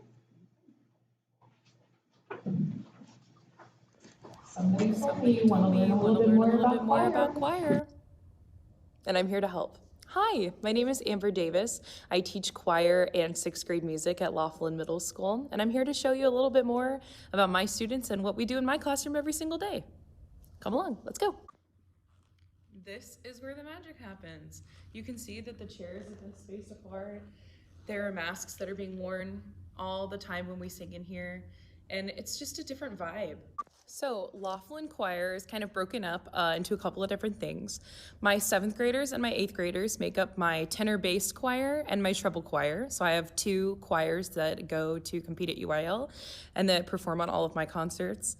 I also have 6th grade music classes that I teach every day, where it's more of an exploratory vibe. This year we've learned about video game music history. We did an assignment where we've created our own instruments. We're learning about musicals. We've learned about orchestral instruments. And the final part of the year is going to be spent learning about singing and how that translates to what we've already learned about music. This year, I'm also starting a new after-school 6th grade choir for students who want that more tailored choir experience. And we're actually having our first rehearsal next Monday. So I'm really excited.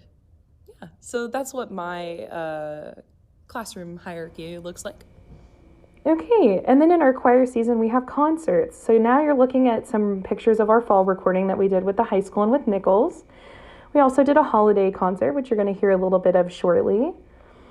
And that's them looking cute in that. And then we also do a UIL competition and a spring concert as well.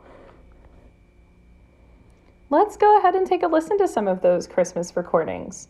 The first one you're going to hear a little bit of is our tenor bass choir singing Little Saint Nick by the Beach Boys. Take a listen.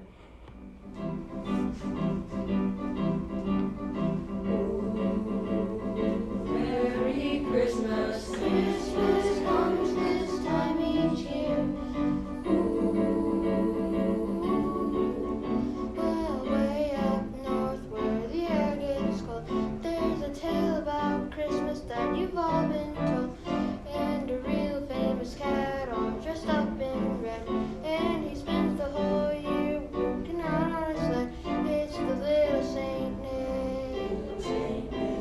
It's the little Saint Nick.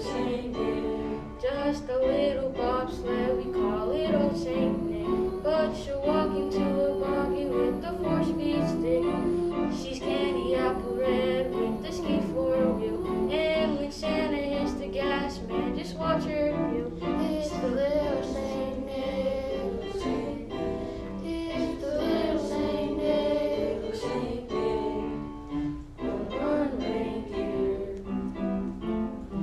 Run, reindeer. Oh, run, reindeer. Run, reindeer. You don't miss no one at all. I really hope you enjoyed that. There were solos by first Julian Lake and second Davida Puletao. Next, we're going to be hearing a recording of Winter Wonderland from the treble choir. I'm going to let them take it from here.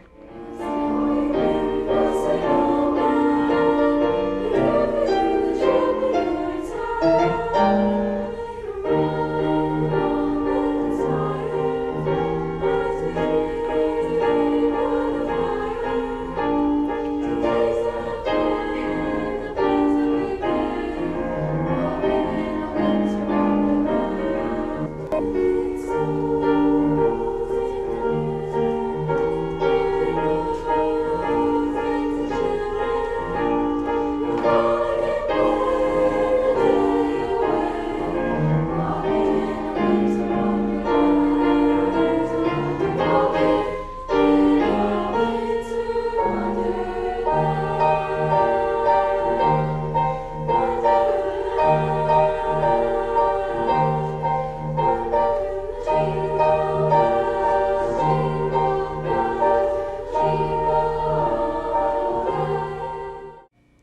Now, in addition to preparing all the music for our concert recordings, our mock UIL, and our spring recording coming up, we also learned a sight read, which is learning how to read music on your own, music that you've never seen before.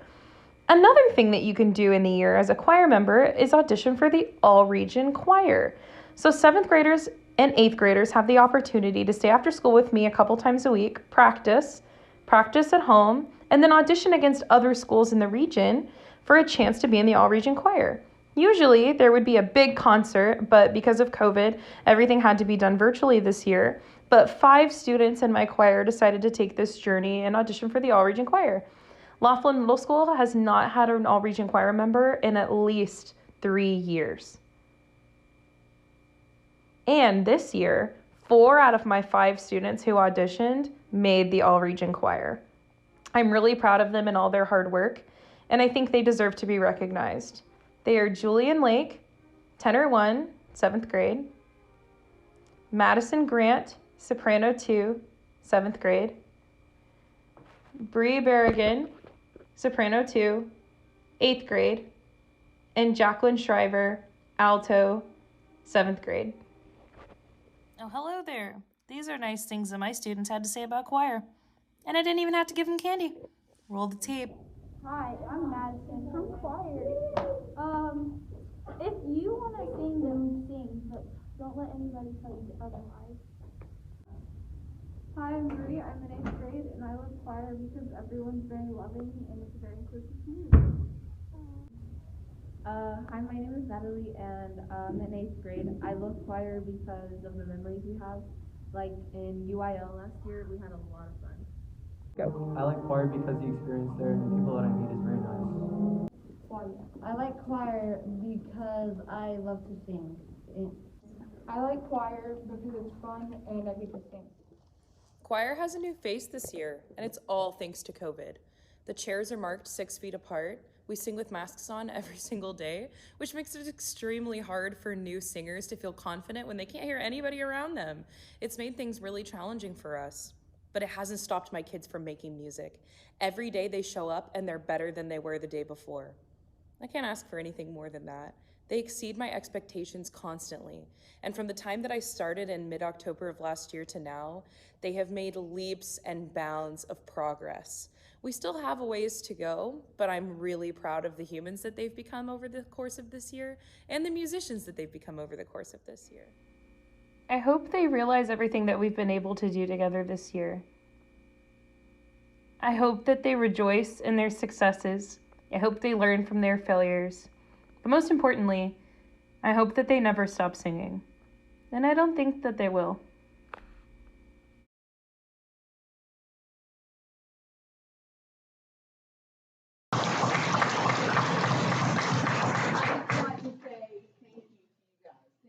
So much for not just supporting programs like that, but for everything you guys do for us. We feel it and we appreciate it. So thank you. That is just amazing that she has 4 out of 5 kids in the. It's amazing. It's wonderful. Wonderful. Okay. Now we've got some other recognitions. But first, like on your table, you've got an email. I don't know if you guys saw that. A thank you. This is from the Laughlin Middle School cafeteria staff that they wanted to just send this to you guys. It says, lucky to have a wonderful school board. And so I wanted you guys to see that as far as a recognition. And just thankful for all that you do for them.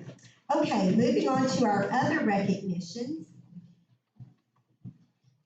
The first recognition, I'd like to call up Ren De Los Santos. Ren, if you'll come on up. And Mr. Grisham, if you'll come on up with him. And we are recognizing Ren for the regional qualification in the 200, is it IM? Okay, IM for swimming. And this is our second year to have a swim team. And Ren, we are just so very proud of you for just going out there and representing Joshua ISD and working hard to help us to fulfill our vision of Joshua ISD being a highly acclaimed model of educational excellence. And so let's give Ren a round of applause and his coach, Mr. Christian. And Ren, Mr. Galbraith has a pin for you and for Coach Christian.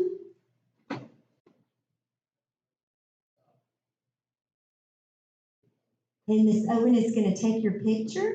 You guys will, yes, we'll stand right there.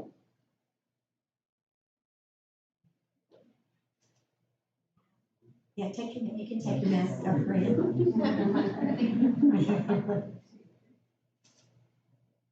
Very good. Congratulations. We're very proud of you guys.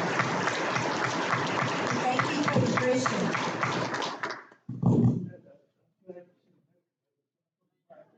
Yes, for the recognition part. We're so excited.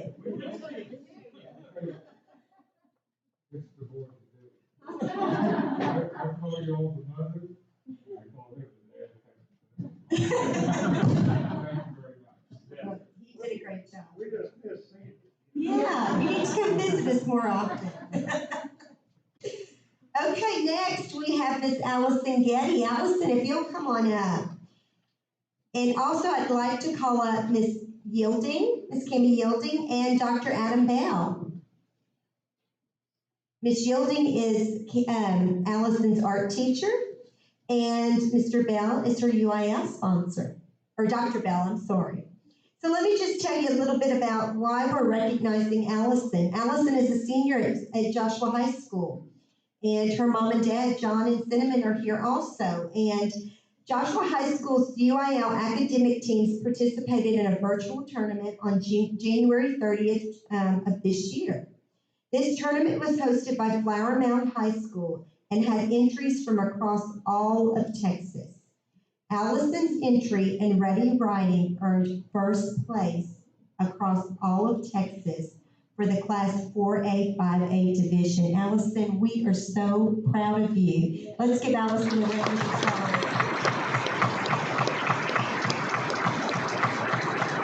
That is amazing. And again, you have done so many things to help Joshua ISD continue in our vision of being a highly acclaimed model of educational excellence. And I remember when you were in elementary and you did ready writing and you won it too. And that just seemed like yesterday.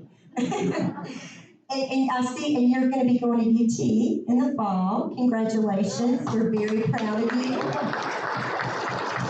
And Mr. Galbraith has a pin, but I don't want you to sit down yet for all three of you guys. And thank you. Thank you, Dr. Bell. Thank you, Ms. Yielding. Thank you, Allison. But Allison, we also have another special presentation for you. And I'm going to ask Mr. Host if he will come on up to present this special presentation to Allison. Yes, sir. Yes, sir. Yes, sir.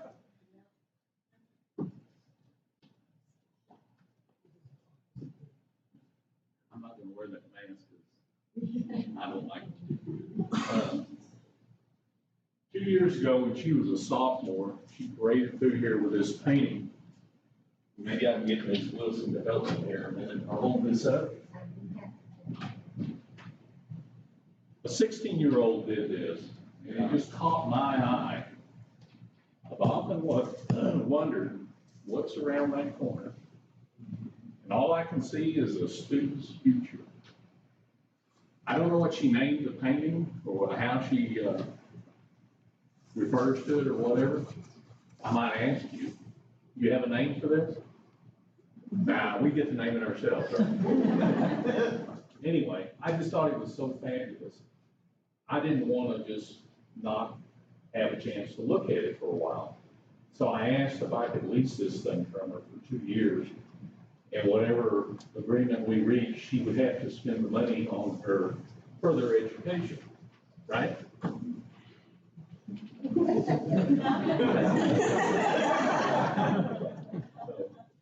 that's what we're doing. I'm here to give you your money for that 2-year lease. And I'm not going to give you a ballpoint pen like Mr. Galbraith did. I don't think that's appropriate. I think you should take a paintbrush and go home and do your homework. And if you ever decide to do a mural on the side of the building, with permission. You can use this one. Is that a deal? Here's your check. Spend it wisely. Don't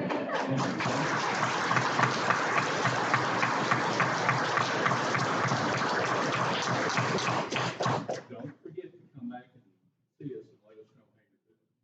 Part of the rule is if you take money from me or one of my trust funds, you gotta answer to me for the next 2 to 4 years. We're also giving you back your painting simply because it's yours. It's sentimental value. You don't want to lose it. Your parents want it if you don't. They don't want it, I do. I'm giving it back to you right here and now. Best wishes for everything in the future.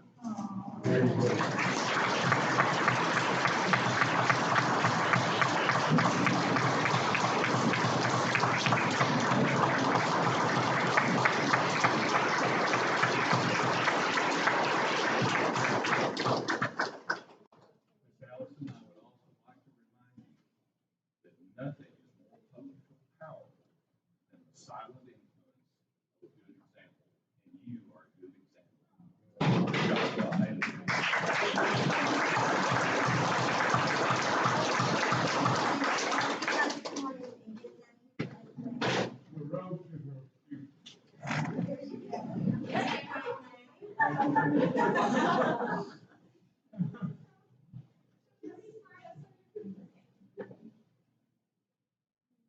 Now she is pretty.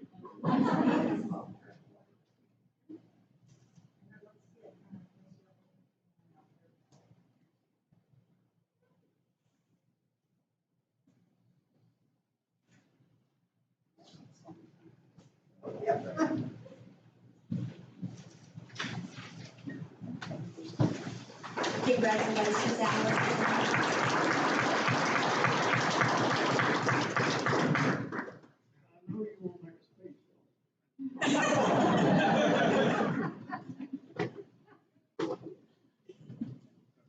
Okay, our next recognition is our LMS, Laughlin Middle School Honor Band. And their picture is up there for you on our screen. Their teacher and their teachers, Ms. Rebecca Rosenboom and Mr. Judson Berry. These are 7th and 8th graders, and let me tell you a little bit about this group. The following students beat out hundreds of other middle school band kids in the area, earning themselves a place in the Region 30 All-Region Band. Kayla Pyan, 8th grade, flute. Brett Walker, 8th grade, bass saxophone. Stetson Turnbow, 8th grade, trumpet. Israel Gutierrez, 8th grade, trumpet. Noah Johnson, 8th grade, trombone. Daniel Palacios, 8th grade, trombone. Curtis Hales, 7th grade, trombone. This is the most students that have made it from LMS since Laughlin and Nichols split. We had 5 students make the Wind Symphony and 2 made the Honors Band, the highest group. Very, very good. Let's give this group of students a round of applause. And we're going to grab 7 pins. So, Ms. Seamster, you're going to be passing out lots of pins tomorrow.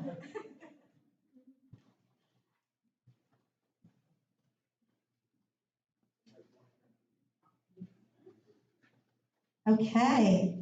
Next, we have our varsity girls basketball team. You've got a picture of them up there. Their coaches, Miss Michelle Connolly, Miss Chelsea Montanez, Miss Megan Atkinson, and Mr. Jeremy Gilmore. Let me tell you the team accomplishments. The record was 11 wins, 13 losses, 7 wins in district, 5 losses in district, and they tied for 3rd in district play. This is what is so significant about this team. They made the playoffs for the 2nd year in a row, the first time in 63 years for back-to-back playoff appearances for their Lady Owls basketball team, which is amazing, and we are so proud of them. They faced Highland Park for the bi-district playoff game and lost 47-33. They played much better this year than they did last year. and they plan to build on that again for next year. There were some individual honors on this team. Macy Bell, Academic All-District. Skylar Brooks, Academic All-District. Sawyer Colbert, Academic All-District and First Team All-District. Peyton Cole, Academic All-District and Second Team All-District. Camden Graves, Academic All-District and First Team All-District. Gabby Guerrero, Academic All-District. Carson Jones, Academic All-District. Haley Lyles, Academic All-District. Leah Mendoza, Academic All-District. Riley O'Banion, Academic All-District and All-District Honorable Mention. Ella Talent, Academic All-District and Second Team All-District. Alyssa Torres, Academic All-District and All-District Honorable Mention. Ashton Cole, Academic All-District. Olivia Fulcher, Academic All-District. See this pattern here, we have lots of academic kids. Not only are they outstanding athletes, but they are also outstanding in the classroom. And so let's give these ladies and their coaches a round of applause.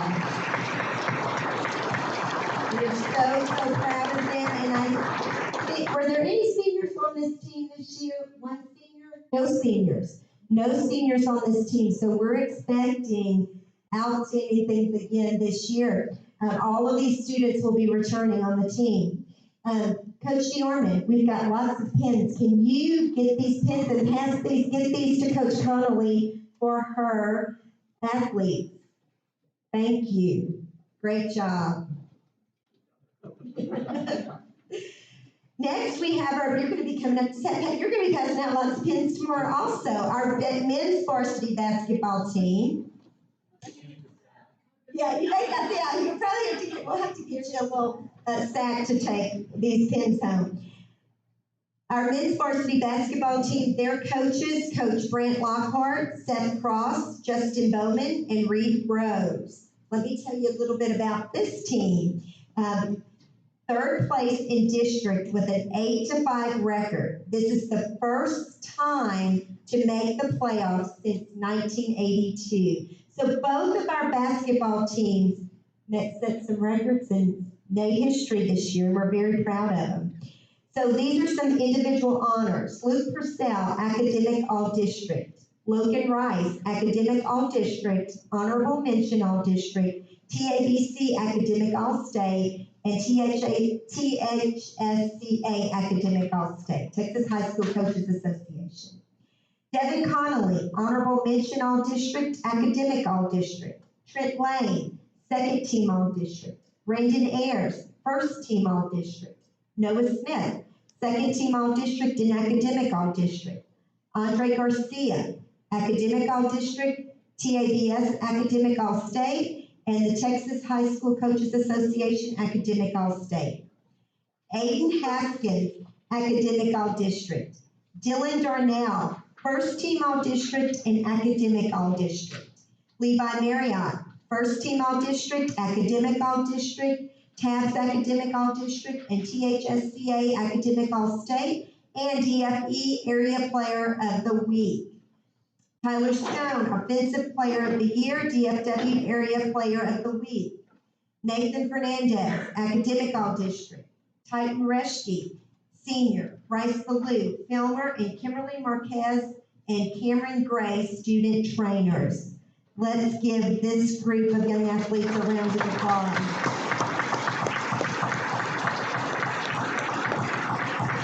Great job, and we are very proud. Both of these teams have made history and set some records for our district, and very, very proud of them.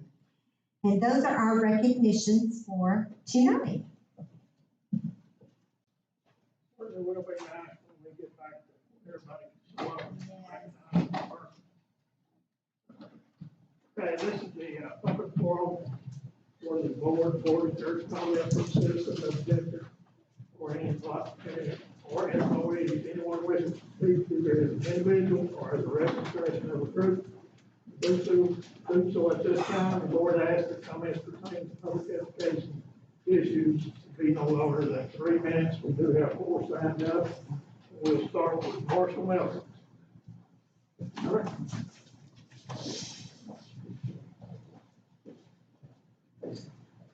Hello, board. Just want to start off saying y'all are doing a great job, as always. I still like I think the perfect meeting to come to. With all the recognitions and some of the comments that I've heard already, I just wanted to say a couple things. I'm going to start with the item 8F on the agenda, the masks. I'm going to piggyback on what the choir teacher was saying. She said, she brought up the mask, having to sing through the mask, how difficult it was. She says, what more could she ask for? Or I don't know what more I could ask for. Well, there is something you could ask for. It's making the mask up. That would be, it would help the kids sing. It would make them more comfortable. I know my kids would love it. The other thing, sporting events. This past weekend, or Friday was it? I wanted to go to that baseball game, Josh versus Cleveland. And I was wanting to go to that one, get online, sold out. Missed my opportunity. And I think it has to do with the half capacity board right now. I was able to go to the soccer game when they played when they played. I forget who they played, but everybody was sitting on the same side of the stands. Everybody was on the home side. It was split, home and away, just all on the home side. And you didn't really get that true feel of the games. And I know some of these seniors that are playing basketball, playing baseball, and soccer. They're not getting that same crowd cheer that they would normally get, and it just kind of brings a little bit out of the event. So whenever y'all consider the mask policy, please consider the sporting event policy as well when it comes to COVID. That would, I think that would help a lot with the town and getting people excited to get back to normal. So that's all I got. Thank you. Okay, next one, Marcus Miller.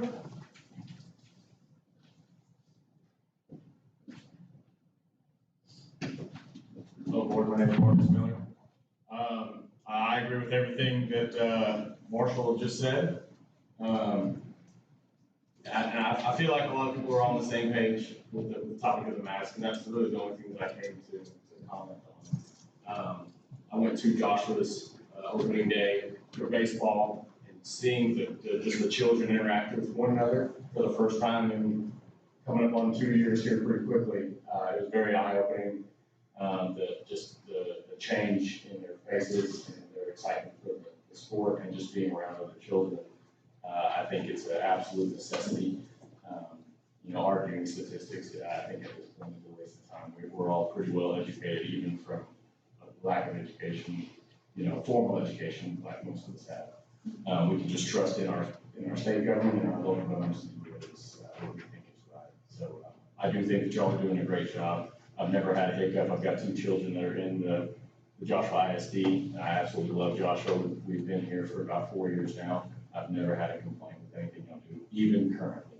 So I just want to make a comment on that. Thank you. Thank you. Appreciate you coming up. And Lee Wheeler.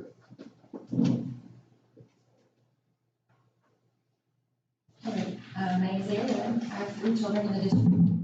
Sorry, 2 are in sophomores, and then another 9-year-old in 3rd grade. I want to say to you guys, because I really felt like, thank you, because you guys, I really felt like y'all were a really great leader in opening our school back up 5 days a week and giving our children the opportunity to do that, because I just feel like, our kids needed that to be in school, whether, whether they had to wear masks or not. So originally, I really appreciate that we did that, and that I don't know a lot of schools that did that. I have friends in other parts of the states in the country who her child just last week went back to school 4 days a week for the first time in the whole year. And I just wanted to say thank you for originally being a leader in that. And I also want to ask you to continue to be a leader in our area. So I respectfully come to you to ask to please remove the masking of our children. My son, he's 15, and he had his 2 front teeth knocked out when he was younger. And after that, he had root canals, which last year failed. And so at 15, he had to have, barely 15, he had to have both of his front teeth removed in August. After that, the dentist decided he had such an advanced mouth that he was okay to go ahead and put implants in his mouth. So after 9 months of no front teeth, with a very exciting, ready to go and to get his teeth back, they found out that the implants had failed and he has to start all over again. And one of the possible causes of implant failure was wearing a mask, due to the fact that he is continuously breathing in pollutants and anything that we breathe into our body, and it's not allowed to completely expel out of the mask. So that is one downside to mask. He had to have 3 separate surgeries to get to that point. And so now he's already had one additional surgery, and he's gonna have to have another one in another 3 months from now, because he has an additional 6 months now of not getting his front teeth. And part of it also is him not getting enough oxygen in the healing process back in, because of having to breathe through his mask. That personally was a $20,000 expense to our family, and we're now having to start all over and have to do that. It also was the trauma to him for his state of mind to go another 6 months at his age without a mask. So I apologize, that's really sensitive subject for me. I'm not trying to get into statistics or anything, but I just want to use a couple of examples that back up a couple of things that I'm trying to say here.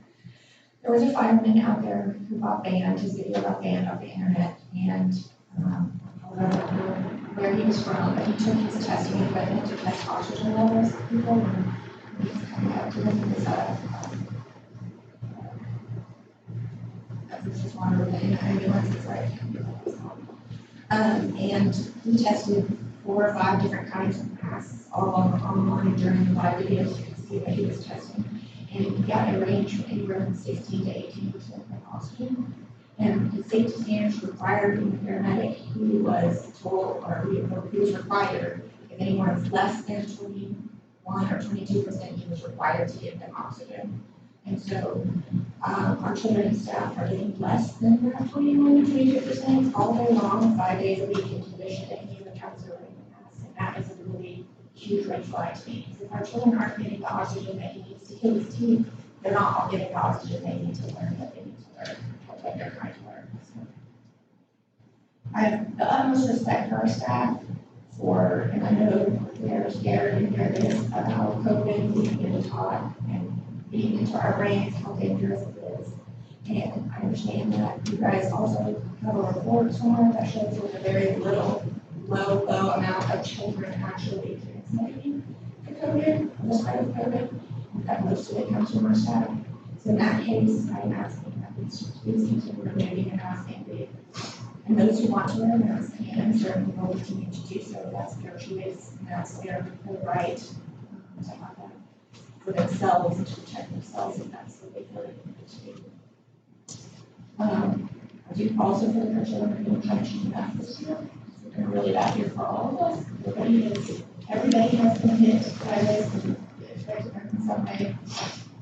They have practice switch classes. I guess I'm talking more about elementary here, but they have practice switch classes. They've only been able to let the students in their class, so that means there are other things, like other classes, they don't ever get to see them or talk to them. They have to eat lunch in their classroom, or they have been quarantined at home for, whatever the requirements are. They've missed out on trips, competitions, and sporting events. I'm all for wanting to make our teachers feel comfortable, guys. Maybe we can share them. Quickly, our children. I want to be super grateful because English is here.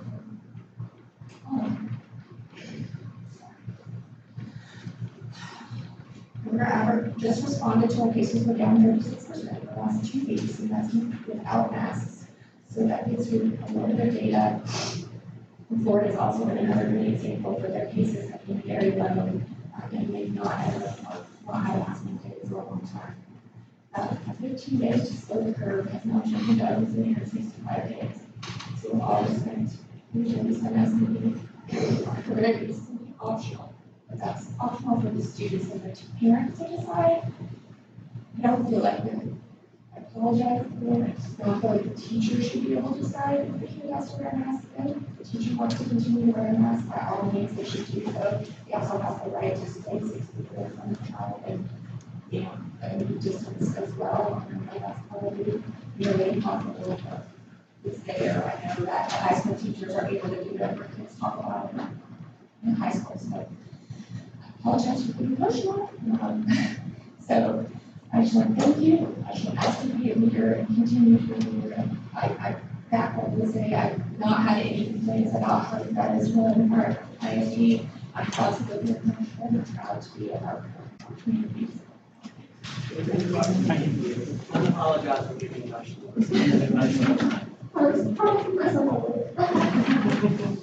Russell Jones.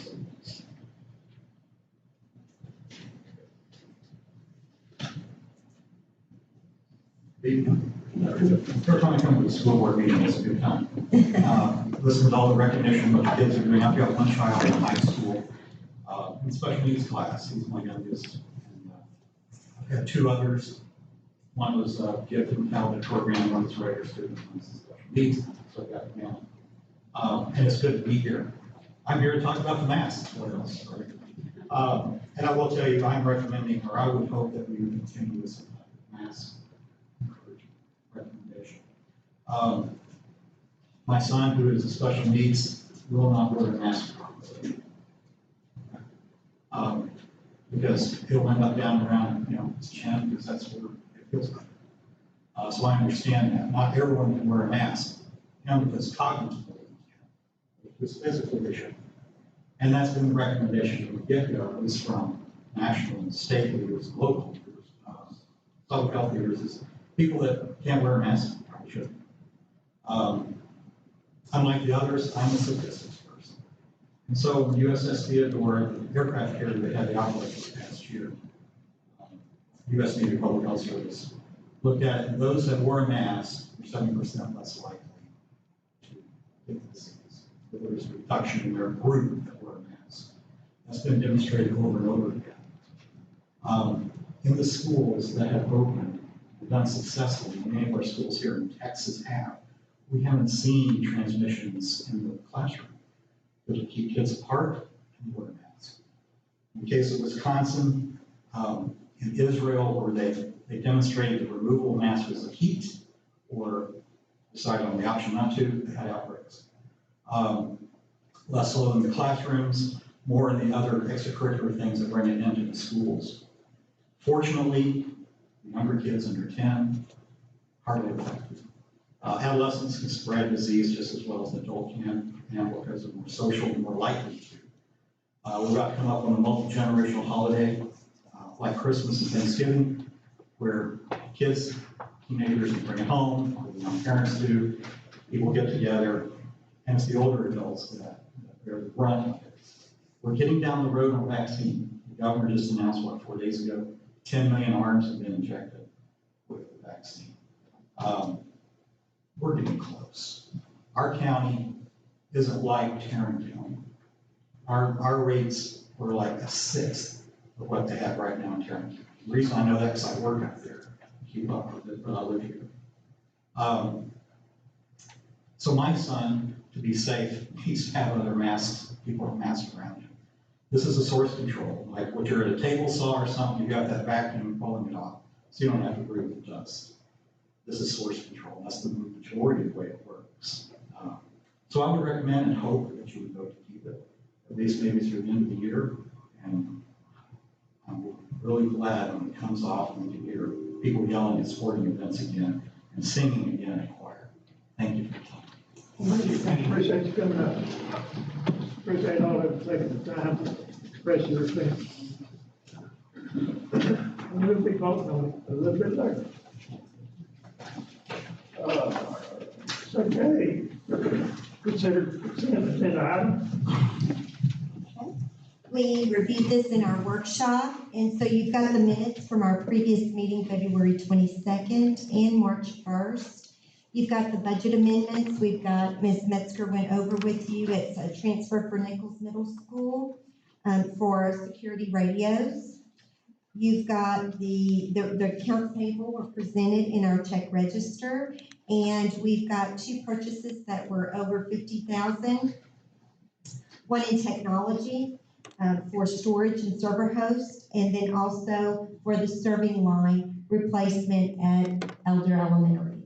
My recommendation is that you approve the agenda, subject A, consent agenda items as presented. Motion by Ms. Brooks, I hear a second. Second by Ms. Wilson. Any further discussion, questions? All in favor? 7-0. Subject B, consider proclamation 2021 instructional materials textbook adoption recommendation. Okay, so you've got this in front of you. This is for our pre-K curriculum for the to start the 21-22 school year. It is the textbook adoption. You've got the members of our committee who were part of that. And what we're recommending is they're going to go with Scholastic, but we're asking you to approve all titles on the state adoption list for pre-K. So my recommendation is that you approve all titles on the state adoption list for pre-K. So moved. By Mr. Hutchins, there a second? Second. By Mr. Law. Any further discussion or question? All in favor? 7-0. Subject C, consider approval of waiver for missed school days with Joshua ISD for February 16th through 19th, 2021. Okay, so this was the week that we were out due to the snow. And also during that time, we did have, we lost water at Joshua High School, Staples Elementary, Elder Elementary, Plum Creek, New Horizon High School in the 9th grade. And TEA came out and said that if we could get information from a provider, documentation to show that we had any kind of infrastructure issues or loss of infrastructure during that week, that we could receive a missed school day waiver so that our students would not have to make those days up. Attached, you have a letter from Johnson County Special Utility District documenting that our schools were out of water for that week. We've already brought this request to our Pride Committee, and they did approve to recommend this to you guys. And so we are bringing this for your approval. And tomorrow, Mr. Hickerson will send this to TEA for approval. So my recommendation is that you approve the missed school day waiver for February 16th through 19th.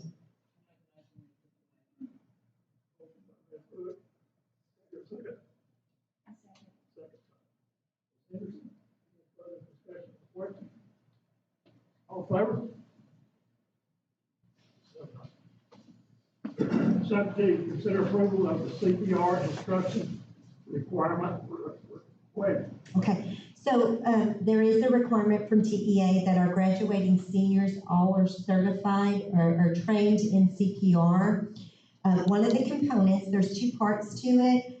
One is a hands-on component where if you've gone through CPR and you have to use the dummy and push and breathe into the dummy's mouth. Well, we weren't able to do that part this year because of COVID.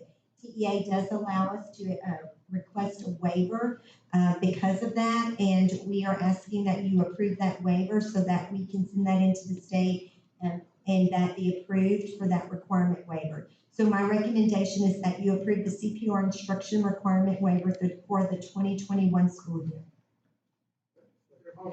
I move we approve agenda item D as stated. Do I hear a second? Second. Discussion or question?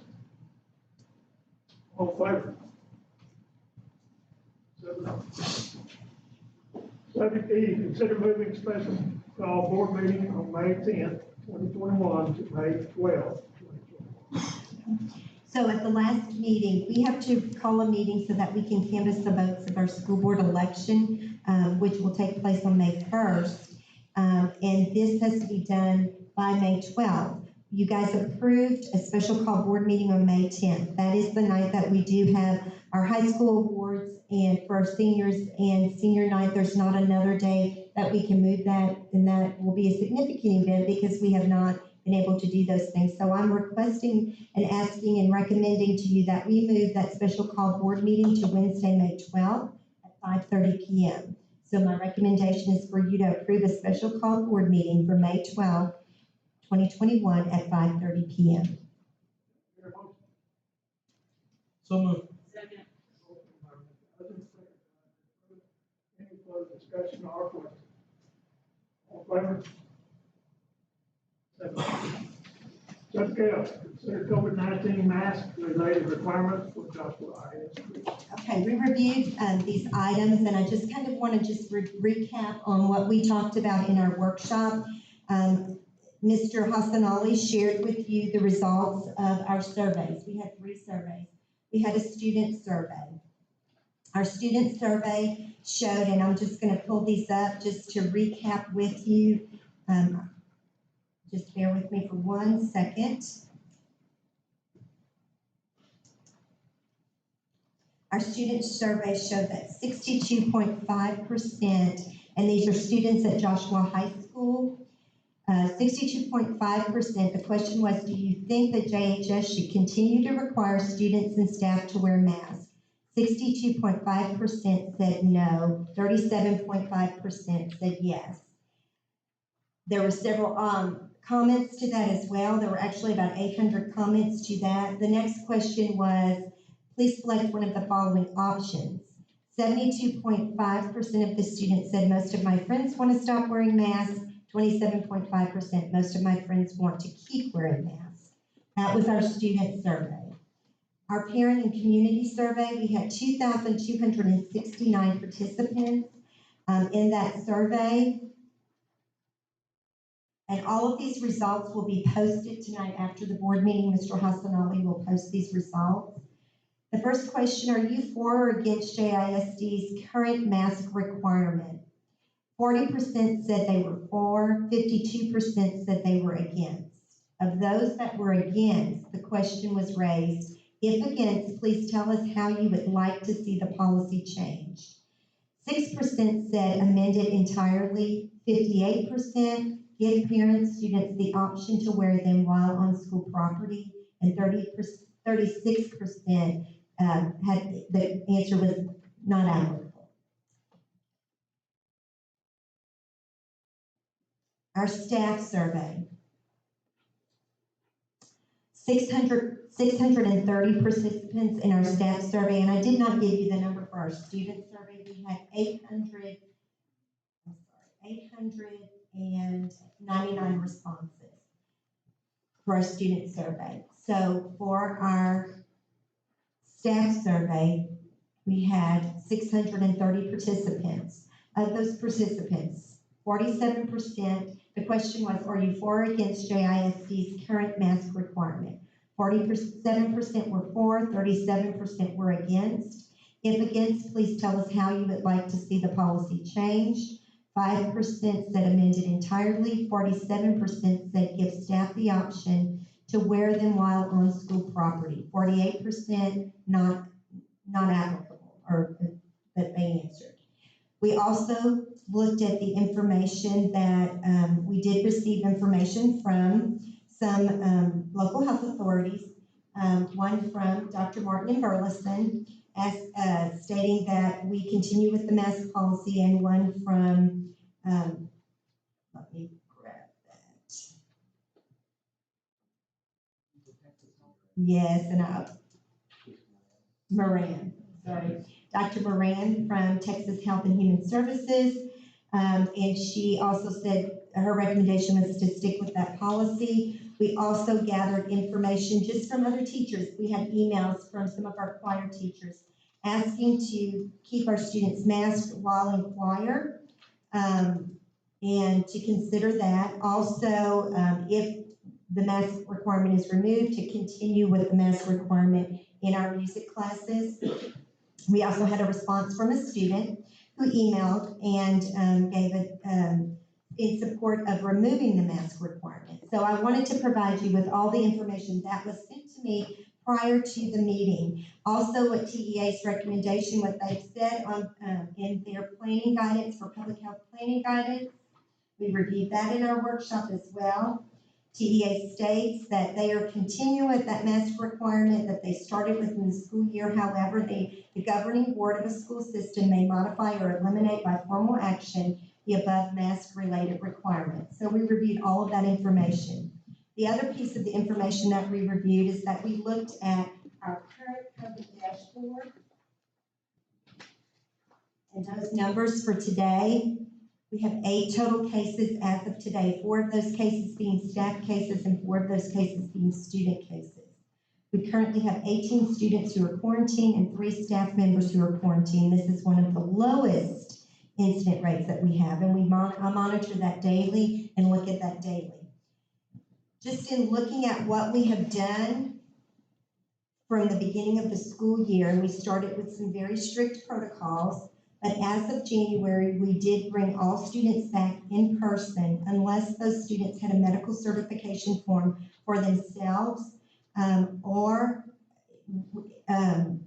if the student is currently quarantined for either because they are actively have the virus or if they've been quarantined. Also on our quarantine list, just to also add to that, we indicate whether those students and staff are quarantined because of exposure in school or exposure outside of school. All of our quarantine lists currently are due to exposure outside of school.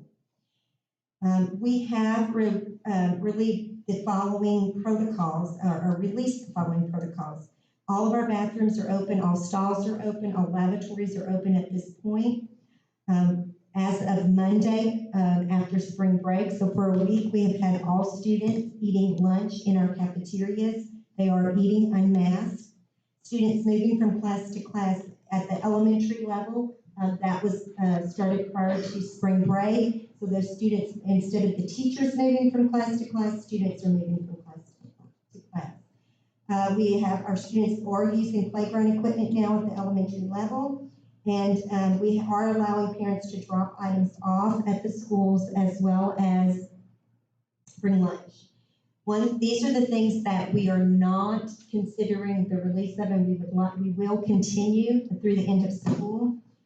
We will continue to not use water fountains or bottle refilling stations. No visitors on campus except at the end of school, and we'll go over that, what that recommendation is to you guys for award ceremonies at the very end of school. Continue with Zoom parent meetings through the end of school unless it is an extreme extenuating circumstance and that administrator is visiting with me on those circumstances. I'm going to allow that. No indoor activities with outside audience until the very end of school for some very for those award ceremonies. So in taking all of that into consideration, in having our discussion during our workshop, based on that, we also had Ms. Cooper, our nurse coordinator, share with us her views, and her view is to keep that mask, but in looking at all things and visiting with our administrators during this week, I will tell you what, in our discussion, what I feel I would like to recommend and for you to consider. And if you do approve this, this will go out to all of our staff and parents tonight, and this would begin immediately tomorrow.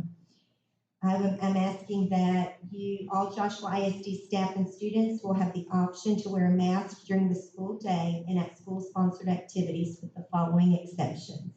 Number 1, mask must be worn by staff and students during all choir classes, choir rehearsals, and choir performances. Number 2, must be worn by staff and students during elementary music classes, elementary music rehearsals, and elementary music performances. Number 3, mask must be worn by elementary staff and elementary students when working on direct instruction with the teacher at a horseshoe table. Number 4, Masks must be worn by staff and students when entering the nurse's office. And number 5, all band instruments must continue to be covered with bell covers during band class, during band rehearsals, and during band performances. The reason for these exceptions, in music class, when the students are singing and the particles are coming out of their mouth, by having the mask to protect both students and staff at that time. Band instruments covering those bells at the bottom when the particles are coming out of those instruments. In a at a horseshoe table with direct instruction, those students are one-on-one with that teacher. And when entering the nurse's office, we feel like this would, because kids who are going to the nurse's office are typically going because they have some type of symptoms or illness. By putting this out there, we also want to place on that, if numbers start going back up, drastically going back up, to change the protocol quickly, where masks would be, we would begin wearing masks again. The other thing that I'd like for you guys to include in this are updates on the end of year activities. The protocols below will be followed for these Joshua ISD end of school year events. For UIL athletic events, masks would be optional. All of our events that we have that are athletic events that are still going on are all outside events. We would go back to 100% capacity for all events, but we will continue to issue electronic tickets, and that will alleviate money exchange. Graduations, masks will be optional for both Joshua High School and New Horizon High School graduations, and both graduations will take place in Al Stadium. Each campus will determine the amount of tickets allowed per graduate. Number 3, end of year awards during the school day, indoors with a guest, must occur on June 1st or 2nd. These are the last 2 days of school. Each student will be allowed up to 4 guests. This will allow for students who may have split families and allow all parents to attend, and all guests must wear a mask. So any visitor coming into the campus must wear a mask. End of year awards at night, indoors with a guest, must occur May 24th through May 27th. Each student, this is the last full week of school, and the 28th is high school graduation, and June 1st is New Horizon graduation. So that's why we put it to the 24th through the 27th. Each student will be allowed up to 4 guests for the indoor awards at night. Again, the same reason for the other during the day awards, and all guests must wear a mask. End of the year awards outside. If a campus chooses to do outdoor awards, maybe in their stadium, that can occur on any day. The campus will determine the number of guests allowed, and masks are optional. Concerts and performances. So this could be for our band, our choirs. It could be for our dance program. May occur outdoors or in a gym setting. Masks would be optional. But they also may occur in our auditorium with the following requirements. All guests must wear a mask, only 2 guests per student allowed, and only 1 band, 1 choir, or 1 class may perform in a concert or performance. So for instance, if you have a concert band or the honor band, they perform, their guests come in, everybody leaves, and then maybe 15 or 20 minutes later, we have the next band. Or if it's a dance performance, it might be 5th period dance, they have their concert, they leave, then the 8th period dance comes in, if we're doing that inside in the auditorium. Okay? This is my recommendation. I feel like in looking at everything and taking everything into consideration, this gives the option to those that feel the need to wear the mask in the areas that are most vulnerable, and looking at those areas such as music, such as one-on-one instruction. We are requiring those masks to continue. We also are being transparent with these end-of-the-year programs so that our principals, our campuses, and our parents can plan and know what to expect for the end of the school year. Our hope also is so that we can continue to monitor these numbers, our numbers stay low, we continue to move through to the end of this school year to get us close to being able to monitor. This is going to tell us how can we start this year. If we see an uptick in numbers, we will go back to our mask policy. But this also, when looking at our statistics and where we are as a district in Joshua ISD, I feel like this is a recommendation that I feel sound by this recommendation and feel like this is helping us to get as close back to a normal setting and allowing us to start the school year as we need to start the school year with our students. So my recommendation is that we make mask optional to wear with these exceptions and following these updates for the end of year activities.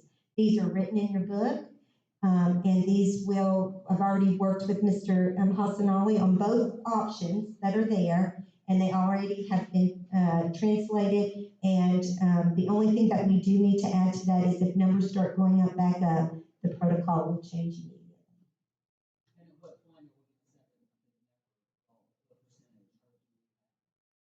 You know, that's a good question. You know, do we want to? I'm praying we don't have to look at Right. it, you know. You know, before, I will tell you, right before, last week we were at 8. Before spring break, I want to say we were at 33. We came back from spring break at 19.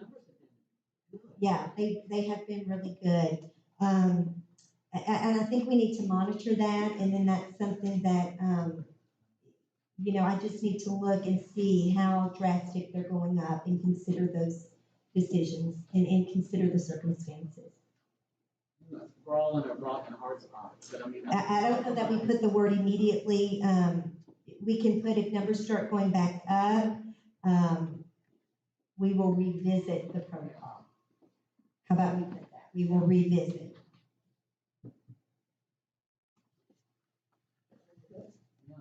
Everybody good with that? Good. Okay. I hear a motion. So moved. Motion by Ms. Pruitt. I hear a second. Second. Mr. Laughlin. Second by Mr. Lawson. Any further discussion or question?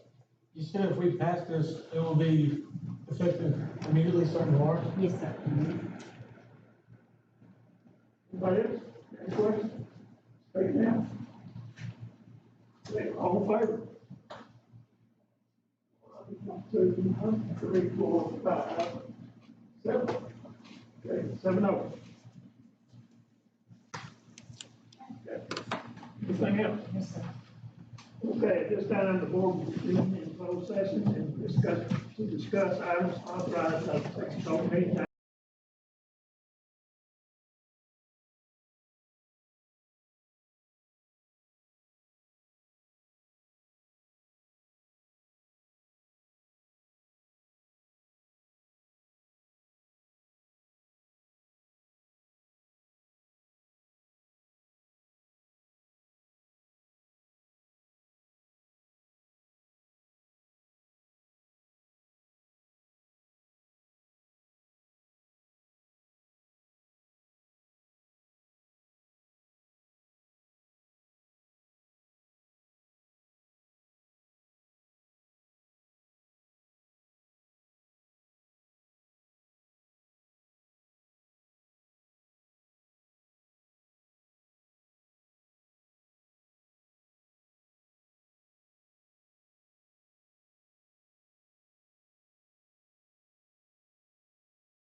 we'll go.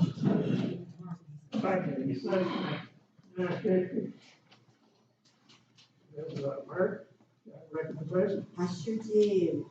I would like to recommend that you approve the administrator contracts for the term contracts for 2-year term, the 1-year term, and the probationary and the non-chapter 21. I'll just read these names and then make the recommendation for approval. Term contract for 2-year term, Angela Paget, Brian Rosatelli, Brooklyn Christian Schaefer, Celeste Neal, Deborah Brackle, Bobby Arabello, Jeff Carroll, Jerry Kosho, Jolene Oxberger, Julie Hampton, Catherine Howell, Chris Connolly, Lindsay Elliott, Lori Matthew, Melissa Kinnear, Michelle Snell, Paige Ruiz, Shelley Green, Tammy Ryman-Schneider, Tammy Watts, Tanya Cherno, Toby Cox, Tanya Long, Tracy Green.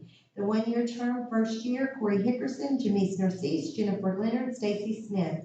And the non-chapter 21 contracts, Blake Owen, Candace Fuchs, Chad Tate, David Hoosier, Holly Stanbaugh, Carrie Frederick, Rebecca Metzger, and Zoe Hassanali. So my recommendation is that you approve these administrator contracts as read. Motion made by Ms. Pruitt, second by Mr. Olson. Any further discussion or question? All in favor? Okay. Got some more recommendations? Sure do. Let me just write this. I would like to recommend that you hire Amanda Pate for the Staples Elementary Assistant Principal for the 2021-2022 school year. Ms. Pate, will you stand up? Okay, I'd like to recommend that you hire her for our Staples Elementary Assistant Principal for the 21-22 school year. Your motion? I'll make a motion. Motion by. Second.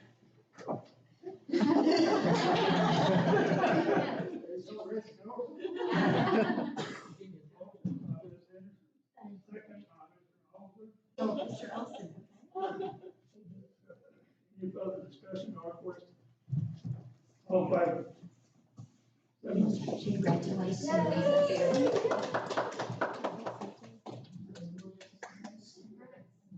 Yes, sir. I'd like to recommend that you hire Emma Rogers for the LMS Assistant Principal effective Tuesday, March 30th. And that would be for the remainder of this school year and next school year. Your motion? So moved. Motion by Mr. Hutchins. Second. Second by Mr. Wilson. Any further discussion or question?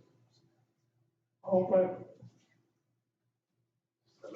Congratulations. This is what I didn't have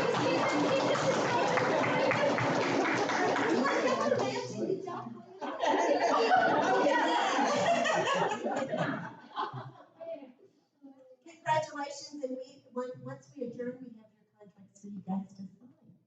Congratulations. You're welcome. Okay. Anything else? Okay. I make a motion with you. I second. Mr. Olson.